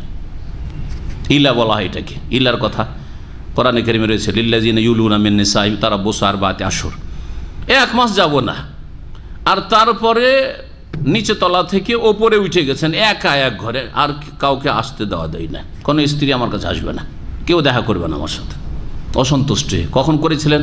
যখন নবী সাল্লাল্লাহু বিবিরা দেখলেন যে সবাই সুখে খাচ্ছে মোটামুটি, আর আমাদের মাসকে মাস 1 মাস 2 মাস 3 মাস চলে যাচ্ছে, বাড়িতে চুলা জ্বালাবার ব্যবস্থা নেই, কখন 1-2টা খেজুর পাচ্ছি পানি, এইরকম করে আর কত কষ্ট করব সারা জীবন। তো নবী সাল্লাল্লাহু আলাইহি ওয়াসাল্লামের কাছে কিছু খরচার জন্য তারা ডিমান্ড করেছেন, দেন আমাদের খরচ, সবাইকে দিচ্ছেন আপনি গনিমতের মাল সম্পদ, সবাইকে আপনি এদিক ওদিক ডানে বামে সব দিচ্ছেন, আর আমরা এত কষ্টে থাকছি, কিছু দেন আমাদেরকে। এতে অসন্তুষ্ট হয়ে রাসূলুল্লাহ সাল্লাল্লাহু আলাইহি ওয়াসাল্লাম 1 মাসের জন্য শপথ করেছিলেন যে একটু এদেরকে আদব শিখাই। লোকেরা ভেবেছে যে তালাক দিয়ে দিয়েছেন এই বলেই তিনি আলাদা হয়ে গেছেন, তাই না? এইরকম ভেবে রটাইতে শুরু করেছেন। লোকেরাও বললো যে তালাক দিয়ে দিয়েছেন। ফওয়াজাদান নাস ইয়াকুলুনা যালিকা ফালাম ইয়াসবির হাত্তা ইস্তাযানা আলা নবী, আর ধৈর্য ধরতে পারলেন না, তাড়াতাড়ি করে নবী সাল্লাল্লাহু আলাইহি ওয়াসাল্লামের গেটে গিয়ে অনুমতি চাইলেন যে ইয়া রাসূলুল্লাহ আমি ওমর এসেছি, দেখা করব। ফাস্তাফহামাহু আতাল্লাকতা নিসাকা, নবী সাল্লাল্লাহু আলাইহি ওয়াসাল্লাম দেখা করে জিজ্ঞেস করলেন ইয়া রাসূলুল্লাহ আপনি কি আপনার স্ত্রীদের তালাক দিয়ে দিয়েছেন? ফাকাল আল্লাহ, নবী সাল্লাল্লাহু আলাইহি ওয়াসাল্লাম বলছেন না তালাক তো দিইনি। ফাকুলতু, বলছেন ওমর রাদিয়াল্লাহু আনহু, আল্লাহু আকবার, আরে লোকেরা বলে বেড়াচ্ছে যে নবী তালাক দিয়ে দিয়েছেন, তালাক দিয়ে দিয়েছেন। ওয়াজাকার আল হাদিস, লম্বা হাদিস রয়েছে। তারপরে এই আয়াত নাজিল হয়। আসলেন ওমর রাদিয়াল্লাহু তাআলা বলছেন, সহিহ মুসলিমে রয়েছে যে নবী সাল্লাল্লাহু বললেন যে না আমি তালাক দিইনি। ফাকুমতু আলা বাবিল মসজিদে, ঘর থেকে নবী সাল্লাল্লাহু কক্ষ থেকে মসজিদের দরজায় বেরিয়ে আসলাম। ফানাদাইতু বি আলা সৌতি, উচ্চ স্বরে আমি আওয়াজ দিলাম যে লাম ইউতাল্লিক রাসূলুল্লাহ সাল্লাল্লাহু আলাইহি ওয়াসাল্লাম নিসাহু, রাসূলুল্লাহ সাল্লাল্লাহু আলাইহি ওয়াসাল্লাম তার বিবিদেরকে তালাক দেননি। হে সাহাবীরা তোমরা শুনে নাও ভালো করে, এইসব গুজব শুনিও না, রটাইও না। ওয়া নাযালাত হাযিল আয়াত, তখন এই আয়াত নাজেল হইল যে কোনো একটা ভয়ের কথা অথবা নিরাপত্তার কথা, সুখের কথা, দুঃখের কথা শুনলেই যে রটিয়ে দেবেন আজাও বেহি, এই স্বভাবটা ভালো না। ওয়ালা রাদ্দু ইলা রাসূল, সরাসরি রাসূলের জিজ্ঞেস করো যে ইয়া রাসূল আপনি কি তালাক দিয়েছেন, অথবা এদের মধ্যে যারা জ্ঞানী আবু বকর উমরের কাছে জিজ্ঞেস করো, বড়দের কাছে জিজ্ঞেস করো, তাহলে লা আলিমাহুল্লাযিনা ইস্তামবিতুনাহু মিনহুম, আসল তথ্যটা তোমরা অনুসন্ধান করতে পারবে। আল্লাহ পাক যেন কোরআন বুঝার তৌফিক দান করেন এবং কোরআনের প্রতি আমল করার তৌফিক দান করেন। আসি এখন তারপরের আয়াতে। আল্লাহ পাক বলছেন ফাকাতিল ফি সাবিলিল্লাহ, হে নবী মুহাম্মদ সাল্লাল্লাহু আলাইহি ওয়াসাল্লাম তুমি আল্লাহর রাস্তায় সশস্ত্র লড়াই করো, জিহাদ করো। বদর ওহুদ নবী সাল্লাল্লাহু আলাইহি ওয়াসাল্লাম করেছেন, যে মক্কা বিজয় করেছেন। লা তুকাল্লাফু ইল্লা নাফসাক, তোমার নিজের ছাড়া অন্য কারো দায়িত্ব তোমার ওপর দেওয়া হয়নি। আল্লাহ কালকে জিজ্ঞেস করবেন না তোমাকে যে তোমার সাথী সঙ্গীর উম্মতরা কেন তোমার সাথে জিহাদে যায়নি, বদর ওহুদে যায়নি, কিন্তু তুমি জিজ্ঞাসিত হবে, তোমাকে জিজ্ঞাসা করা হবে। কাকে বলা হচ্ছে? রাসূলুল্লাহ সাল্লাল্লাহু আলাইহি সাল্লামকে জিজ্ঞাসা করা হবে, তাই না? লা তুকাল্লাফু ইল্লা নাফসাকা, বুঝলেন না? বুঝলেন না? নবী সাল্লাল্লাহু আলাইহি সাল্লামকেও আল্লাহ কিয়ামতে জিজ্ঞেস করবেন, এই কথা পাওয়া গেল কি গেল না? নবী সাল্লাল্লাহু আলাইহি সাল্লামেরও ফরজ দায়িত্ব রয়েছে না, নেই? তাহলে লা তুকাল্লাফু নাফসাকা কেন বলবেন? কিন্তু বাংলাদেশের এক বক্তা, বড় বক্তা, কিছুদিন আগে হালাক হয়েছে, বলছে যে হ্যাঁ আল্লাহর নেক বান্দা যারা ওলি আউলিয়া ইবাদত করতে করতে এমন স্তরে পৌঁছে যায় তখন আল্লাহর কোনো ফরজ অজেব কিছু থাকে না, তাদের সব মাপ হয়ে যায়, তখন নামাজ রোজা কিছু থাকে না। ফানাফিল্লার একটা স্তর আছে সুফি ভণ্ডদের কাছে, ওইটাই যখন পৌঁছে যায় তখন নামাজ রোজা হজ জাকাত হালাল হারাম, এই জেনা এটা এই চলবে না, মদ এটা চলবে না, ওইসব কিছু থাকে না। আমি নিজে আওয়াজে শুনেছি, ইউটিউবে আছে এই গুমরাহদের ওয়াজ, কথা বুঝতে পেরেছেন? জি হ্যাঁ, নামটা শুধু বললাম না হিকমতের কারণে, কিন্তু এইগুলি হচ্ছে মুসলিম সমাজের বড় বড় বক্তা। আর শুধু মুসলিম সমাজ এমনি বক্তা না, এগুলো হচ্ছে টিভির বক্তা। জি হ্যাঁ, টিভির বক্তার কথা বলছি, এইগুলো হল তাদের ধর্ম। নবী করিম সাল্লাল্লাহু আলাইহি ওয়াসাল্লাম আর এক পীর সাহেব কি বলছেন? আর এক পীর সাহেব বলছেন যে আপনি যদি পীরই না ধরবেন তো আপনাকে মওতের সময় শয়তান থেকে কে রক্ষা করবে? পীর ছাড়া কি কেউ রক্ষা করতে পারে? আচ্ছা, এটা হক্কানি পীর আবার বলছে, ওদের হক্কানি, আমাদের কোনো হক্কানি ফক্কানি পীর নেই। আমাদের কাছে আল্লাহ এবং রসুলের আনুগত্য আছে, বাস, আতিউল্লাহ আতিউর রসুল। এবং আলেম ওলামাদের কোরআন সুন্নাহর অনুকূলে যে কথাগুলি হবে সেগুলি মানতে হবে, ওটাও মানতে হবে, কিন্তু কোরআন সুন্নাহর অনুকূলে হইতে হবে, পক্ষে হইতে হবে। আরেকটা বক্তব্যে এই হক্কানি পীর বলছে যে হাসর মাঠে অলি আউলিয়া গৌস কুতুবরা অমুক অমুক অমুক যে বড় বড় গৌস কুতুব আছে, তারা বড় বড় বিশাল বিশাল জাহাজ দিয়ে চলে আসবে, আর নিয়ে আসার পর সবাইকে উঠিয়ে নিয়ে সোজা জান্নাতে নিয়ে জাহাজ নিয়ে ঢুকিয়ে নেবে। হ্যাঁ, কথা বুঝতে পেরেছেন? জান্নাতের গেটে বন্যা লেগে আছে, আর বন্যাতে নিয়ে গিয়ে আবার জান্নাতে ঢুকাই দিবে। কথা বুঝতে পারছি? এগুলি ধর্মকর্ম, আউযুবিল্লাহ। কিভাবে মানুষকে গুমরাহ করে রেখেছে। ইন্নাহুন্না আদল্লাল্লাহ কাসীর মিনান নাস, বহু মানুষকে এরা গুমরাহ করে রেখেছে। সুবহানাল্লাহ। নবী করিম সাল্লাল্লাহু আলাইহি ওয়াসাল্লাম বলেছেন, তোমাকে দায়িত্ব দেওয়া হয়েছে তোমার, যে তুমি জিহাদ করছো কি করছো না, তোমাকে জিজ্ঞাসা করা হবে, লা তুকাল্লাফু ইল্লা নাফসাক। আর এরা বলছে যে না না না, আমরা তো নিয়ে যাব বাকি লোককে জান্নাতে, আমাদের কিসের হিসাব আর নিকাশ। আল্লাহ পাক তারপরে বলছেন, ওয়াহাররিজিল মুমিনা, আর মুমিনদেরকে উদ্বুদ্ধ করো, যারা মুমিন মুসলিম তাদেরকে কি করো, উদ্বুদ্ধ করো। তোমাকে দায়িত্ব দেওয়া হয়েছে যে তোমাকে জিহাদে যেতে হবে, এবং অন্যান্য সাথী সঙ্গী যারা মুমিন সাহাবী আছে তাদেরকে জিহাদের জন্য উদ্বুদ্ধ করা। আসাল্লাহু আন ইয়াকুফা বাসাল্লাযিনা কাফারু, সম্ভবত আল্লাহ রাব্বুল আলামিন কাফেরদের শক্তিকে থামিয়ে দেবেন। কাফা ইয়াকুফ, কাফেরদের যে শক্তি রয়েছে, ক্ষমতা রয়েছে, তাকে আল্লাহ পাক কি করে দেবেন, ক্ষান্ত করে দেবেন। ওয়াল্লাহু আসাদ্দু বাসান, আল্লাহ পাক রব্বুল আলামিন ক্ষমতার দিক থেকে অধিক প্রবল। ওয়া আসাদ্দু তানকিলা, আর শাস্তি প্রদানে, তানকিল মানে হচ্ছে শাস্তি দেওয়া, নাকাল আযাবকে বলা হয়, আর তানকিল মানে আযাব শাস্তি দেওয়া। জি, নাকাল মিন আল্লাহ, চোরের হাত কাটা সম্পর্কে আল্লাহ বলছে আল্লাহর পক্ষ থেকে এটা হচ্ছে শাস্তি। জি, ও আসাদ্দু তানকিলা, এবং আল্লাহ পাক রব্বুল আলামিন শাস্তি প্রদানে অধিক শক্তিশালী। মাইয়াশফা শাফাআতান হাসানাতান ইয়াকুল্লাহু নাসিবুম মিনহা, এখান থেকে সুপারিশের কথা আল্লাহ পাক বর্ণনা করছেন যে দুনিয়াতে একজন মানুষ আর একজনের জন্য সুপারিশ করতে পারে কি পারে না। সুপারিশটা চলে না আজকাল? চলছে না সুপারিশকে অনেকে আরব দেশে আসার পরে বলে ওয়াস্তা, মাধ্যম। যে মাধ্যম, ওয়াস্তা দিয়ে মেলা কাজ হচ্ছে, যে সরাসরি কাজ হচ্ছে না, কিন্তু যদি মাধ্যম পেয়ে যান, সুপারিশ পেয়ে যান, তো খুব কাজ হচ্ছে। এই সুপারিশ জায়েজ না জায়েজ নয়? আর যে বলে যে জায়েজ বললো পুরাপুরি জায়েজ, ওইটাও ঠিক না, আর যে বললো পুরাপুরি সুপারিশ না জায়েজ, ওটাও ঠিক না। বুঝছেন না? আপনার কফিল আপনাকে এক্সিট লাগিয়ে দিতে চাইছে, আর কেউ হয়তো পরিচিত, আমি পরিচিত, একটু সুপারিশ করলাম যে আল্লাহর হস্তে গরিব মানুষ রাখেন কিছুদিন, আর সে মেনে নিল। জায়েজ না জায়েজ নয়? জায়েজ। কিন্তু আপনি করেছেন চুরি, কথা বোঝা গেছে, বা একটা কোনো অপরাধ করেছেন, এখানে মদের ব্যবসা বা নারী ব্যবসা করেছেন, আর ধরে নিয়ে গেছে সুরতা পুলিশে, আর ক্যাপ্টেন পরিচিত। আপনি বলেন যে শেখ, এটা আমার আত্মীয় ধরা খেয়েছে এরকম মদ বা নারীর ব্যবসায়, একটু যদি সুপারিশ করে দিতেন তাহলে বেচারা ছুটে যেত, না হলে তাকে এক্সিট লেগে যাবে, গরিব মানুষ। গেলাম সুপারিশ করতে, জায়েজ না না জায়েজ? না জায়েজ।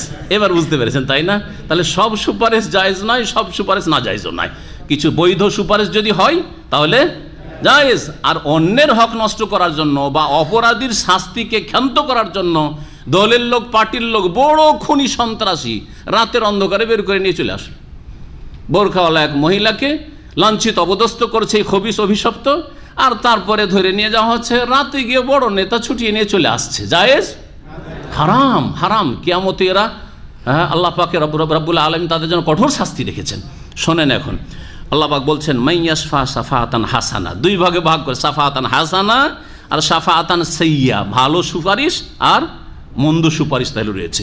যেই ব্যক্তি ভালো সুপারিশ করলো কারো জন্য, ইয়াকুন লাহু নাসিবুম মিনহা, তার জন্য তাতে তার একটা অংশ থাকবে, মানে সেও তাতে সওয়াব, প্রতিদান পাবে, নেকি পাবেন।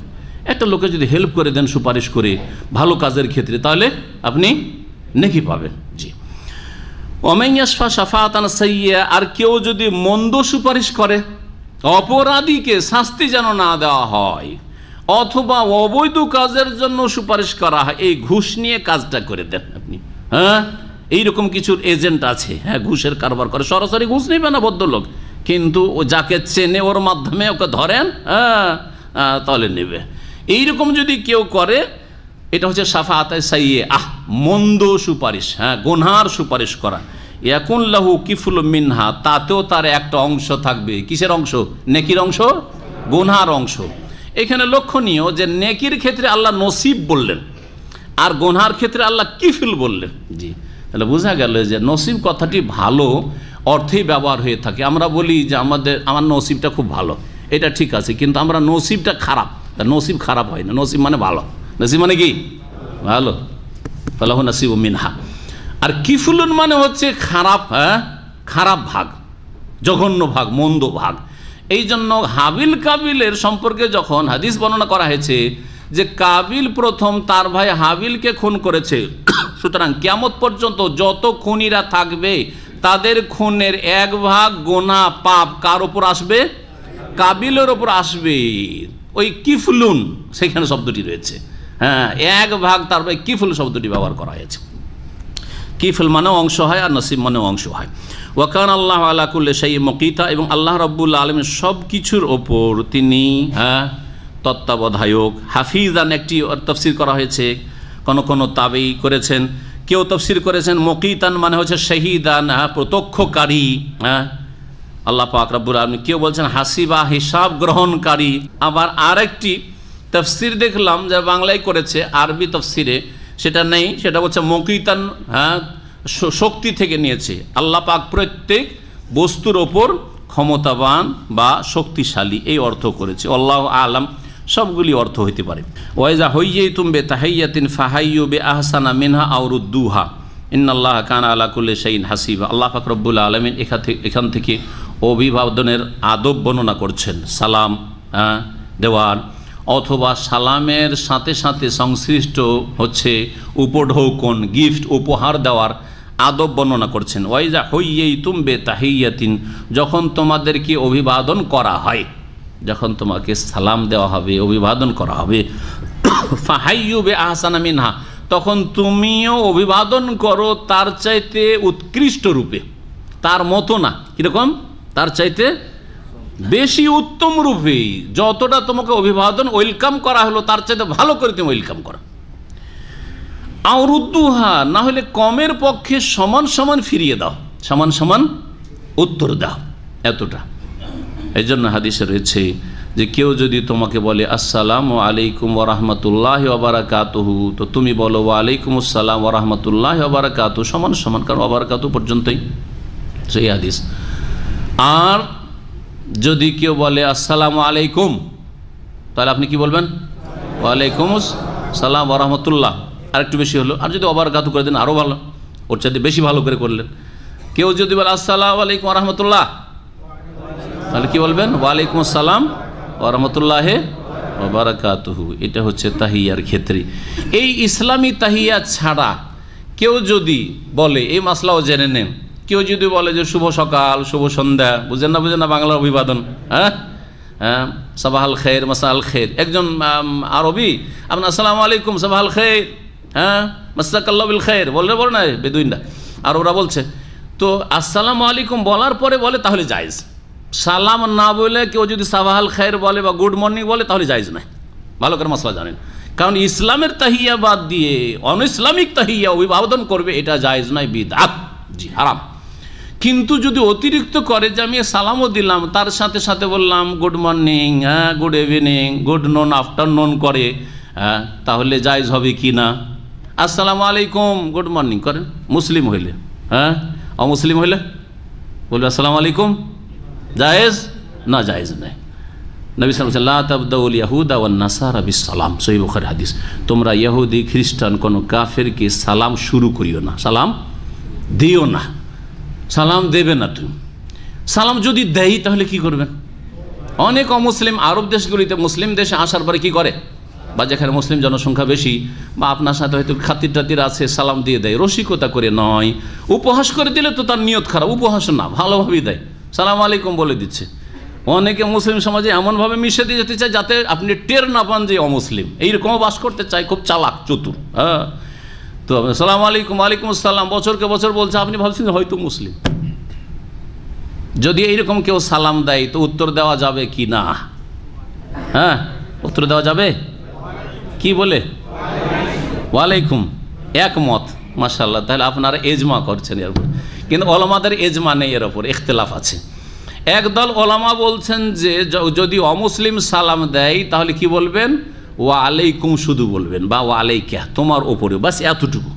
আর সালাম টালাম শব্দ বাড়াবেন না। আর একজন ওলামা বলছেন যে না, যখন সে আন্তরিকতার সাথে সালাম দিয়েছে, আপনার জন্য শান্তি কামনা করেছে, আপনিও বলবেন ওয়ালাইকুম আসসালাম, জবাবে বলবেন, কিন্তু প্রথমে বলতে পারবেন না। আগে মাসলা বলে দিলাম, আগেই সালাম অমুসলিমকে দিতে পারবেন না, কিন্তু আগে যদি সে সালাম দেয় তাহলে উত্তরে ওয়ালাইকুম আসসালাম বলতে পারবেন। সালাম মানে জান্নাতের শান্তি নয়, ইসলাম কবুল করার শান্তি। হ্যাঁ, ইসলাম হচ্ছে শান্তি। হ্যাঁ, ওয়ালাইকুম আসসালাম মানে তার হেদায়েতের শান্তি। ওয়ালাইকুম আসসালাম মানে দিন ইসলামে চলে আসার শান্তি, সৎ ব্যক্তি হয়ে যাওয়ার শান্তি, শিরক মুক্ত তৌহিদবাদী হয়ে যাওয়ার শান্তি, সন্ন্য নবীর অনুসারী হয়ে যাওয়ার শান্তি। এই শান্তির মাধ্যমে চিরকালের শান্তি, জান্নাতের শান্তি পাবে। এই নিয়তে আপনি ওয়ালাইকুম আসসালাম বলবেন। তাদের দলিল কি? তাদের দলিল এই আয়াতটি তারা বলছেন। আল্লাহ কিন্তু এই কথা বলেন যে মুসলিমদেরকে শুধু, যারা বলছেন যে ওয়ালাইকাতে থেমে যেমন অমুসলিমদের ক্ষেত্রে, তারা বলছে এই আয়াত শুধু মুসলিমদের ক্ষেত্রে, কিন্তু অন্যরা বলছেন না, এটা আয়াত মুসলিমদের ক্ষেত্রে না, মুসলিম অমুসলিম সকলে শামিল। হ্যাঁ, যে কেউ তোমাদেরকে যদি অভিবাদন করে, হ্যাঁ, সংবর্ধনা জানায়, সালাম দেয়, তাহলে কি করতে হবে? ওই যা হইয়েই তুমি তাহিয়াত ফাহাইয়ু বি আহসান, ওর চাইতে ভালো করে দাও, না হলে কমপক্ষে অতটা তাকে ফিরিয়ে দাও, অতটা। ওয়ালাইকা শুরু বললেন, একজন অমুসলিম করলেন ওয়ালাইকুম, তাহলে আপনি অতটাও তো ফিরিয়ে দিলেন না। ও বলেছিল আসসালামু আলাইকুম, আপনি বলেন ওয়ালাইকুম, তাহলে অতটা তো ফিরেলেন না। আয়াতের উপর আমল হইল? আয়াতের উপর আমল হইল? হইল না। যুক্তি তাদের বলছি, দলিল বলছি। সুতরাং তারা বলছেন জবাবে ওয়ালাইকুম আসসালাম বলতে পারবেন, আর তার হেদায়েত নিয়ত করবেন যে আমি এই সালাম থেকে জান্নাত চাইছি না, তার জন্য দুনিয়া আখেরাতের সার্বিক শান্তি চাইছি না, চাইছি আল্লাহ ওকে হেদায়েত করুক, আর হেদায়েত নসিব হয়ে গিয়ে দুনিয়া আখেরাতে আল্লাহ ওকে শান্তি দান করুক। এই বলছেন তারা। যারা বলছেন শুধু ওয়ালাইকুম, তাদের দলিল কি? তাদের দলিলটা সহিহ বুখারী মুসলিমে হাদিস রয়েছে, আব্দুল্লাহ বিন ওমর রাদিয়াল্লাহু তাআলা আনহুমা থেকে বর্ণিত, বলছেন আন্না রাসূলুল্লাহ সাল্লাল্লাহু আলাইহি ওয়াসাল্লাম قال, রাসূলুল্লাহ সাল্লাল্লাহু আলাইহি ওয়াসাল্লাম বলেন, ইজা সাল্লামা আলাইকুম, ইহুদিরা যখন তোমাদেরকে সালাম দেবে, ফাইন্নামা ইয়াকুলু আহাদুহুম, ইহুদিরা সাধারণত বলে থাকে, নবী সাল্লাল্লাহু আলাইহি ওয়াসাল্লাম জামানার ইহুদিরা এত বদ প্রকৃতি ছিল, মদিনার ইহুদিরা এত বিদ্বেষী ছিল নবী সাল্লাল্লাহু আলাইহি ওয়াসাল্লামের সাহাবায়ে কেরাম মুসলিমদের, যে তারা কি বলতো, সালামের নামে তারা বদ্দ অভিশাপ দিত। তাদের যে কেউ বলে আসসালামু আলাইকুম, কি বলে? আসসালামু আলাইকুম, সাম মানে হচ্ছে মৌত, সম মানে হচ্ছে মৃত্যু, আসসালামু আলাইকুম মানে আপনাদের মৃত্যু হোক। আসসালামু আলাইকুম। মুসলিম সমাজে আজকাল জাহেল কিছু আছে, আসসালামু আলাইকুম আছে না দেশে, লামকে সাইলেন্ট করে দিল, দিয়ে কি বলে সালাম আলাইকুম। সালাম আলাইকুম মানে কি? তোমাদের মৌত হোক। ওকে বলেন যে ওয়ালাইকুম, তুমি যেটা চাইলে ওইটা তোমার জন্য। বোঝা গেছে? মুসলিম জাহেলকে হয় শিখিয়ে দেন, আর না হবে বলে ওয়ালাইকুম, কারণ তুমি সালাম আলাইকুম বলেছো। আমাদের জাহেল সমাজে গ্রামে গঞ্জে এই ছোটো থেকে এই সালাম শুনি, সালাম আলাইকুম, বলছে কি বলছে? সালাম আলাইকুম না, লাম না, সালাম আলাইকুম। জি না, এইরকম কখনো না। যদি এইরকম কেউ বলে তাকে শিখিয়ে দেবেন, বদ্ধ করতে বলছে না মুসলিমের জন্য, কিন্তু তাকে শিখিয়ে দেবেন, আর না শিখে যদি, তাহলে তখন এইটাই হবে। তো তারা কি বলতো, আসসালামু আলাইক, হে নবী আপনার মৃত্যু হোক, আপনার মৌত হোক, পতন হোক। যখন তোমাদেরকে এরকম বলবে, ফাকুল বলো ওয়া আলাইকা বা ওয়া আলাইকুম, তোমাদেরও হোক। তখন আমাদের চাইলে তো তোমাদের ওইটাই হোক, ওয়া আলাইকুম। নবী সাল্লাল্লাহু আলাইহি ওয়াসাল্লাম কি বলেছেন? তোমাদেরকে যখন কেউ সালাম দেবে, আর কি বলবে? সালাম তারা বলে না। হাদিসটা বাহ্যিক তাদের দলিল যে ইহুদি যখন তোমাকে সালাম দিচ্ছে, তখন কি বলো? কি বলো? ওয়ালাইকা বলো, মানে ওয়ালাইকুম বলো, ঠিক না? এক বচন অথবা বহু বচন যাই বলেন না কেন। কিন্তু হাদিসে কি সালাম আলাইকুম শব্দটি আছে না আসসালামু আলাইকুম আছে? ইহুদিরা বদনিয়ত নিয়ে তারা বলে আসসালামু আলাইকুম, তোমাদের ধ্বংস হোক, তোমাদের পতন হোক, মত হোক। সুতরাং এর উত্তরে তোমরা বলবে ওয়ালাইকুম, তোমাদেরও হোক। তাহলে পুরোপুরি এটা দলিল নয় যে ওয়ালাইকুম বলবেন। অসৎ নিয়ত নিয়ে ব্যঙ্গ করে কেউ যদি বলে, অনেক সময় মেজরিটি কাফেরদের আপনাকে ব্যঙ্গ করছে দাঁড়িয়ে দেখে, হ্যাঁ আসসালামু আলাইকুম বা আসসালামু আলাইকুমই বলছে, কিন্তু ব্যঙ্গ করছে, আপনাকে ঠাট্টা করছে, তখন বলেন ওয়ালাইকুম। মানে তুমি যে ঠাট্টার নিয়ত বলে আমি ওইটাই করলাম তোমাকে, তুমিও পাও সেটি। হ্যাঁ জি, এর বদলা যেন তুমি পাও। কিন্তু এই হাদিসটি প্রমাণ করে না যে একজন আন্তরিকতার সাথে আসসালামু আলাইকুম, অমুসলিম হইল আপনার জন্য শান্তি কামনা করলো, আর তার জন্য আপনি বলেন ওয়ালাইকুম শুধু না। এই ক্ষেত্রে ওয়ালাইকুম কুমুস সালাম বলতে পারেন, আল্লাহু আলাম। এই হচ্ছে দুটি মত এই ক্ষেত্রে। আরেকটি মাসালা এই ক্ষেত্রে বলে দিই, মুসলিম অমুসলিম মিক্সচার হয়ে আছে। আমাদের এখানে মাঝে মাঝে অমুসলিম তাফসীর শুনতে আসে, আলোচনাতে আসসালামু আলাইকুম ওয়া রাহমাতুল্লাহ বলছি, কি বলছি না? হ্যাঁ, আমাদের দেশের মাহফিলগুলোতে কিছু কিছু বক্তা আছে বেশি বুঝে, দেখে যে কিছু অমুসলিমও তো এসছে, হ্যাঁ, প্রতিবেশীরা শুনতে এসছে, তখন সালাম দিতে বলে আসসালামু আলা মান ইত্তাবাল হুদা, এরকম করে না? করে না? এটা কি নবীর তরিকা সাল্লাল্লাহু আলাইহি ওয়াসাল্লাম? না, সহিহ বুখারীতে হাদিস আছে, ভালো করে শুনুন, সহিহ মুসলিম আছে। নবী সাল্লাল্লাহু আলাইহি ওয়াসাল্লাম একবার রাস্তা দিয়ে যাচ্ছেন মদিনার কোনো গলি দিয়ে, আর সেখানে ওয়াফিহি আখলাতুম মিনাল মুসলিমিনা ওয়াল মুশরিকিনা ওয়াল মুনাফিকিন, ওখানে মিক্সচার বসেছিল একসাথে, কিছু মুসলিম ছিল, কিছু মুনাফিক ছিল, কিছু মুশরিক পর্যন্ত ছিল। হ্যাঁ, নবী করিম সাল্লাল্লাহু আলাইহি ওয়াসাল্লাম বলে আসসালামু আলাইকুম ওয়া রাহমাতুল্লাহ এরকম বলেছেন। কিছু বলে আরে মুসলিমগুলোকে সালাম দিয়ে দিলেন নবী সাল্লাল্লাহু আলাইহি ওয়াসাল্লাম। হ্যাঁ, নবী সাল্লাল্লাহু আলাইহি ওয়াসাল্লাম দিয়েছেন, হ্যাঁ, নবী সাল্লাল্লাহু দিয়েছেন। এখানে কি অমুসলিমকে উদ্দেশ্য করে সালাম দিয়েছেন? না, আসসালাম, এখানে মুসলিম আছে, আমি ওদের উদ্দেশ্যে ইন্নামাল আমালু বিন্নিয়াত, ওদের উদ্দেশ্যে সালাম দিয়েছি। হ্যাঁ, এটা হচ্ছে আসল। হ্যাঁ, এদেরকে সালাম দিয়েছি। তাহলে মিক্সচার যখন থাকবে তখন আসসালামু আলাইকুম বলবেন, আসসালামু আলা মান ইত্তাবাল হুদা বলা সুন্নতের খেলাফ এই ক্ষেত্রে। তবে প্রশ্ন হচ্ছে আসসালামু আলা মান ইত্তাবাল হুদা কখন বলবেন? শুধু অমুসলিম থাকলে বলবেন। শুধু অমুসলিমদের জন্য একটা দাওয়াতি প্রোগ্রাম করছি অথবা অমুসলিমকে চিঠি লিখছি, তখন কি করব? আসসালামু আলা মান ইত্তাবাল হুদা, যারা হেদায়েতের অনুসারী, কোরআনের অনুসারী, তাদের জন্য শান্তি কামনা করি, এ কথা বলবেন। দলিল কি? আমার দলিল শুনে ভালো করে। নবী করিম সাল্লাল্লাহু আলাইহি ওয়াসাল্লাম যখন রাজাদেরকে চিঠি লিখেছিলেন তখন এই বাক্যটি লিখতেন, এই সালামটি। হ্যাঁ, মিন মুহাম্মাদিন আবদুল্লাহি ওয়া রাসূলিহি ইলা হিরাকল আযীমির রুম সালামুন আলা মান ইত্তাবাল হুদা, এভাবে লিখতেন। তাহলে এটা কাকে লেখা হয়েছিল? হ্যাঁ হ্যাঁ, মিক্সচারদেরকে না শুধু অমুসলিম? তার বুঝে শুধু অমুসলিম যখন আপনার সামনে থাকবে আর সেখানে একটা অভিবাদন দিতে হবে, তখন বলেন সালামুন আলা মান ইত্তাবাল হুদা আম্মা বাদ। আসসালামু আলাইকুম বললে কয় নাকি পাওয়া যায়? রাসূলুল্লাহ সাল্লাল্লাহু আলাইহি ওয়াসাল্লাম মুসনাদ আহমদে হাদিস রয়েছে, আসসালামু আলাইকুম একজন এসে বললেন, এক লোক, ফারাদ্দা আলাইহি, নবী সাল্লাল্লাহু জবাব দিলেন, সুম্মা জালাসা, ওই লোকটি বসে গেল, আশার, নবী সাল্লাল্লাহু বললেন আশার মানে 10 নেকি হলো। সুম্মা জা আখার, দ্বিতীয় ব্যক্তি আসলো, ফাকাল আসসালামু আলাইকুম ওয়া রাহমাতুল্লাহ ইয়া রাসূলুল্লাহ, আসসালামু আলাইকুম ওয়া রাহমাতুল্লাহ, দুটো বাক্য বললেন এই সাহাবী। তখন নবী সাল্লাল্লাহু আলাইহি ওয়াসাল্লাম জবাব দিলেন, তার জবাব দেওয়ার পরে ওই লোকটি বসে গেল, বলে ইশরুন মানে 20। সুম্মা জা আখার, তৃতীয় ব্যক্তি আসলো, আসার পরে বলে আসসালামু আলাইকুম ওয়া রাহমাতুল্লাহি ওয়া বারাকাতুহু, ফারাদ্দা আলাইহি রাসূলুল্লাহ সাল্লাল্লাহু আলাইহি ওয়াসাল্লাম জবাব দিলেন, আর তারপর ওই লোকটি বসে গেল, বলে সালাসুন, কত? 30। তাহলে কত নেকি চান? 30 চান। তো এখন থেকে আসসালামু আলাইকুম ওয়া রাহমাতুল্লাহি ওয়া বারাকাতুহু বলে বখিলি করবেন না। হ্যাঁ, বখিলি করবেন না। আর যদি কেউ ফুল দেয় তো আপনি হাফ করবেন না, কারণ আমরা সালাম দিয়ে আলোচনা শুরু করি, আপনি বলছেন ওয়ালাইকুম আসসালাম, অধিকাংশ লোক কিন্তু এরকম করে না, এটা করবেন না। আমি বলছি আসসালামু আলাইকুম ওয়া রাহমাতুল্লাহি ওয়া বারাকাতুহু, বলি না? আমার আলোচনার পূর্বে আমি পুরোটাই বলি, 30ই বলি, কিন্তু আপনারা অনেকে হয়তো ভাবেন যে এত লম্বা করে লাভটা কি, আর অত নেকির দরকার আছে? হ্যাঁ, ওয়ালাইকুম আসসালাম দিলেন জোরে একটু। সালামের বিষয়টি তাহলে হলো। এখন দেখেন আল্লাহ পাক আয়াত নম্বর 87 এর সাথে আল্লাহু লা ইলাহা ইল্লাহ, আল্লাহ সেই সত্তা যার ছাড়া কোনো সত্য উপাস্য নেই। লা ইয়াজমাআন্নাকুম ইলা ইয়াউমিল কিয়ামাতি লা রাইবা ফি, অবশ্যই তোমাদেরকে একত্রিত করবেন কিয়ামতের দিবসে, যাতে কোনো সন্দেহ নেই। কিয়ামত হওয়ায় এই বিচার দিবসে কোনো সন্দেহ নেই যে সেই দিন আল্লাহ পাক তোমাদের সকলকে সমবেত করবেন।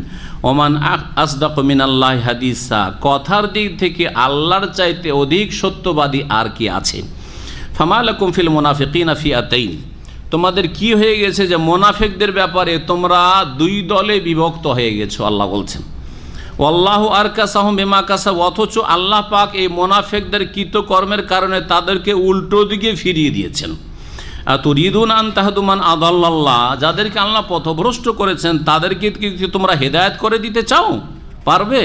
ওমা ইউদিল্লাহ, আল্লাহ পাক যাদেরকে গুমরাহ করেন, আল্লাহ গুমরাহ জবরদস্তি করেন না, বরং যারা গুমরাহিকে বেছে নেয় তখন সেই পথে আল্লাহ অসহায় ছেড়ে দেন। যারা ভালো পথ বেছে নেয় তাদেরকে কখনো আল্লাহ ধাক্কা দিয়ে গুমরাহির রাস্তায় চালিয়ে দেন না। মনে রাখবেন যে আয়াতগুলিতে এইরকম কথা রয়েছে, কখনো আল্লাহর উপর দোষ চাপাবেন না, আসলে আল্লাহ পাক করেন না। আমরা এটা অনুভূতি আমাদের আছে না নেই? আমরা যারা ভালো কাজ করছি, জবরদস্তি না স্বেচ্ছায়? আল্লাহ কি জবরদস্তি করছেন? স্বেচ্ছায় ভালো কাজ করছি। যারা খারাপ কাজ করছেন স্বেচ্ছায়, না তাদের জবরদস্তি খারাপ কাজের দিকে ঠেলে দিয়েছেন? আল্লাহ ঠেলেননি। তাহলে আল্লাহর গুমরাহ করা, আল্লাহর হেদায়েত করা মানে যে হেদায়েতের পথকে চয়েস করবে আল্লাহ ওই পথে চলার জন্য তৌফিক দেবেন। যে ভুল পথকে চয়েস করবে আল্লাহ পাক ওকে ছেড়ে দেবেন। ঠিক আছে, তুই যখন সেই অপশনটাই নিলি তো নে, যেটা নিবি নে, এইটাই হচ্ছে কথা। এই কথাটিকে এইভাবে ব্যক্ত করা হয়েছে। ওমাইয়ুদলিল্লাহ, আল্লাহ যদি কাউকে পথভ্রষ্ট করেন, ফালান তাজিদ লাহু সাবিলা, তার জন্য কোনো সঠিক রাস্তা পাবে না। ওয়াদ্দু লাউ তাকফুরুনা কামা কাফারু, তাফসীর করার আগে এই আয়াতের তাফসীর না করলে বুঝবেন না, শুধু তরজমা হয়ে থেকে যাবে। কি ব্যাপার? আল্লাহ পাক জিজ্ঞেস করছেন মুমিন মুসলিমদেরকে যে ফামা লাকুম, তোমাদের কি হয়ে গেছে, কি ব্যাপার? ফিল মুনাফিকিনা ফিয়াতাইন, মুনাফিকদের ক্ষেত্রে তোমরা দুই দলে ভাগ হয়ে গেলে, মানে মতবিরোধ শুরু হয়ে গেল। মুনাফিকদের ক্ষেত্রে তোমরা একমত হইতে পারলে না, বিষয়টা কি ছিল?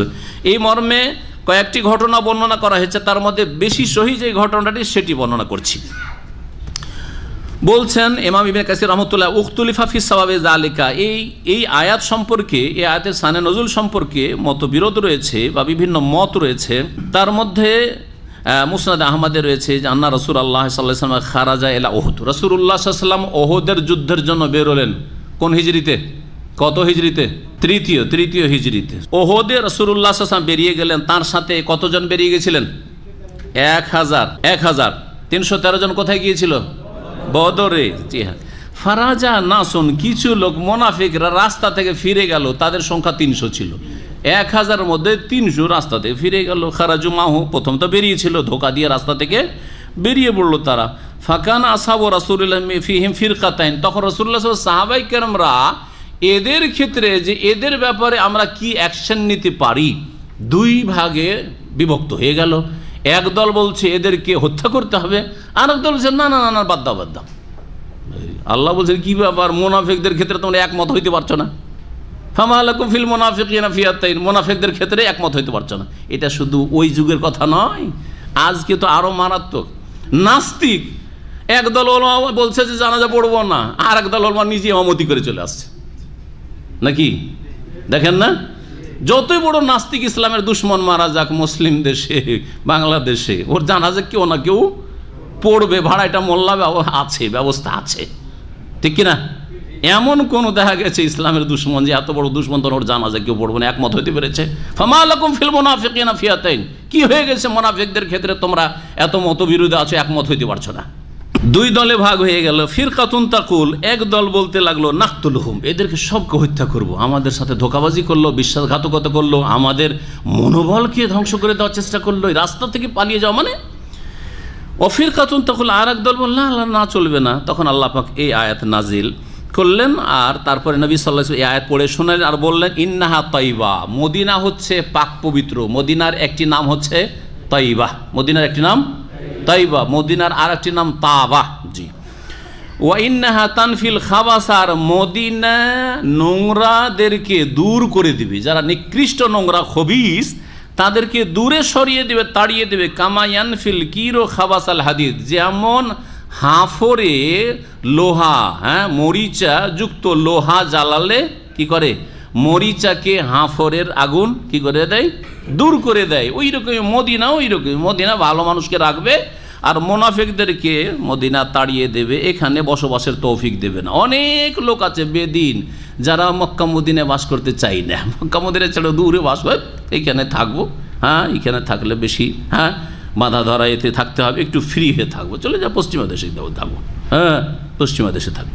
আর এক দল বলেছেন আব্দুল্লাহ বিন আব্বাস রাদিয়াল্লাহু তাআলা আনহু বর্ণিত যে এই আয়াত কি ব্যাপার, মুনাফিকদের ক্ষেত্রে তোমরা দুই ভাগে বিভক্ত কেন হলে? নাজালাত ফি কওমিন কানু বি মক্কা, একদল লোক মক্কাতে ছিল, কাদ তাকাল্লামু বিল ইসলাম, এরা ইসলাম তো মুখে উচ্চারণ করেছিল, মানে ইসলাম কবুল করেছে। ওয়া কানু ইউজাহিরুনা আল মুশরিকিন, কিন্তু এরা মুশরিকদের সাহায্য করত, মক্কার কাফেরদের সাহায্য করত। ফাখারাজু মিন মক্কা ইয়াতলুবুনা হাজাতাল্লাহুম ফাকালু ইন লাকিন আসা মুহাম্মাদিন ফালাইসা আলাইনা মিনহুম বাস। তারপরে তারা বলল যে নবী সাল্লাল্লাহু আলাইহি ওয়াসাল্লামের সাহাবীরা যদি আমাদেরকে পায় তো অসুবিধা নেই, কারণ আমরা তো মুসলমান হয়েছি, মুখে তো ইসলাম কবুল করেছি, সুতরাং আমাদের ওরা ক্ষয়ক্ষতি করবে না আর আমাদের বিরুদ্ধে জিহাদ করবে না। ওয়াইনাল মুমিনা লাম্মা উখবিরু আন্নাহুম কাদ খারাজু মিন মক্কা কালাত ফিয়াতুম মিনাল মুমিনিন, এক দল বলল যে ইরকাবু ইলাল জবানা, এই কাপুরুষগুলির দিকে চলো, ফাকতুলুহুম, এদেরকে হত্যা করো। ফাইন্নাহু ইয়াযাহিরুন আলাইকুম আদুওয়াকুম, দুশমনদেরকে সাহায্য করছে আমাদের বিরুদ্ধে। আর এক দল বলল মুমিনদের, সুবহানাল্লাহ, না না না না না, এদেরকে আতাকতুলুনা কওমান, এদেরকে কি করে হত্যা করা যাবে? যদিও এরা মক্কাতে আছে, যদিও এরা মক্কার মুশরিকদের সাহায্য করছে, কিন্তু তারা যে কলমা পড়েছে, সেজন্য এই দুই দলে ভাগ হয়েছিল। আর একটি শানে নজুল বয়ান করা হয়েছে, যেটা বাস্তবে নবী সাল্লাল্লাহু আলাইহি সাল্লামের বদরের সময় ঘটেছিল। কিছু লোকেরা এমন ছিল যারা ভিতরে ভিতরে ইসলাম গ্রহণ করেছে, কিন্তু মক্কা থেকে বেরোতে পারেনি। যেমন নবী সাল্লাল্লাহু আলাইহি ওয়াসাল্লামের চাচা আব্বাস, নবী সাল্লাল্লাহু আলাইহি ওয়াসাল্লামের বড় জামাই আবুল আস ইবনে রাবি, এদের সম্পর্কে, এরা যখন বন্দী হলেন বদরে, তখন এদের সম্পর্কে একদল বলল যে না, এরা ধরা পড়েছে, এদের সাথে সব, ওদেরকে খুন করলে অন্যদেরকে এদেরকে খুন করতে হবে। আর দল বলছে না না না, এটা তো চলবে না, এটা কেমন কথা হইল? এরা ইসলাম গ্রহণ করেছে অন্তর থেকেই, আর এরা চাইছিল না আসতে, জবরদস্তি করে এদেরকে ধরে নিয়ে আসো, তোমাদেরকে যেতে হবে, আব্বাস তোমার ভাতিজার বিরুদ্ধে তোমাকে লড়াই করতে যেতে হবে। হ্যাঁ, এদের সম্পর্কে দুই মত হয়েছিল, কেউ কেউ এরকম বলেছেন, আল্লাহু আলাম। যাই হোক, যেটাই হোক না কেন, মনে রাখতে হবে যে আমাদেরকে সব সময় ঐক্যের চেষ্টা করতে হবে যারা ইসলামের পুরোপুরি বিরোধী। আমাদের আপোষের মাসলা মাসাইলের ইখতিলাফ রয়েছে, হ্যাঁ, খুঁটিনাটি ইখতিলাফ রয়েছে আপোষে বিভিন্ন মাসলা মাসাইলের ক্ষেত্রে, সেটা আমাদের মাঝে থাকবে। কিন্তু যখন দেখবো যে আমাদের সকলের দুশ্মন ইসলামের দুশ্মন, সেই ক্ষেত্রে আমাদেরকে একমত হওয়ার চেষ্টা করতে হবে। আল্লাহ পাক বলছেন যে ওয়াল্লাহু আরকাসাহুম বিমা কাসাব, মুনাফিকদেরকে তাদের কৃতকর্মের কারণে আল্লাহ পাক উল্টো দিকে ফিরিয়ে দিয়েছেন। আতুরিদুনা আন তাহদু মান আদাল্লাহু মা ইউযিল্লু ফালান তাজিদ লাহু সাবিলা, হয়ে গেছে।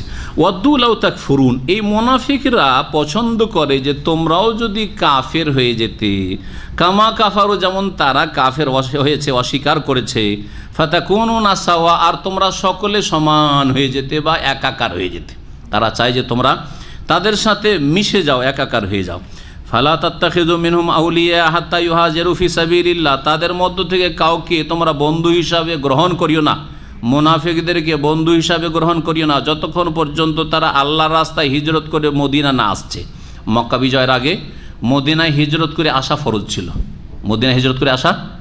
ফরজ ছিল।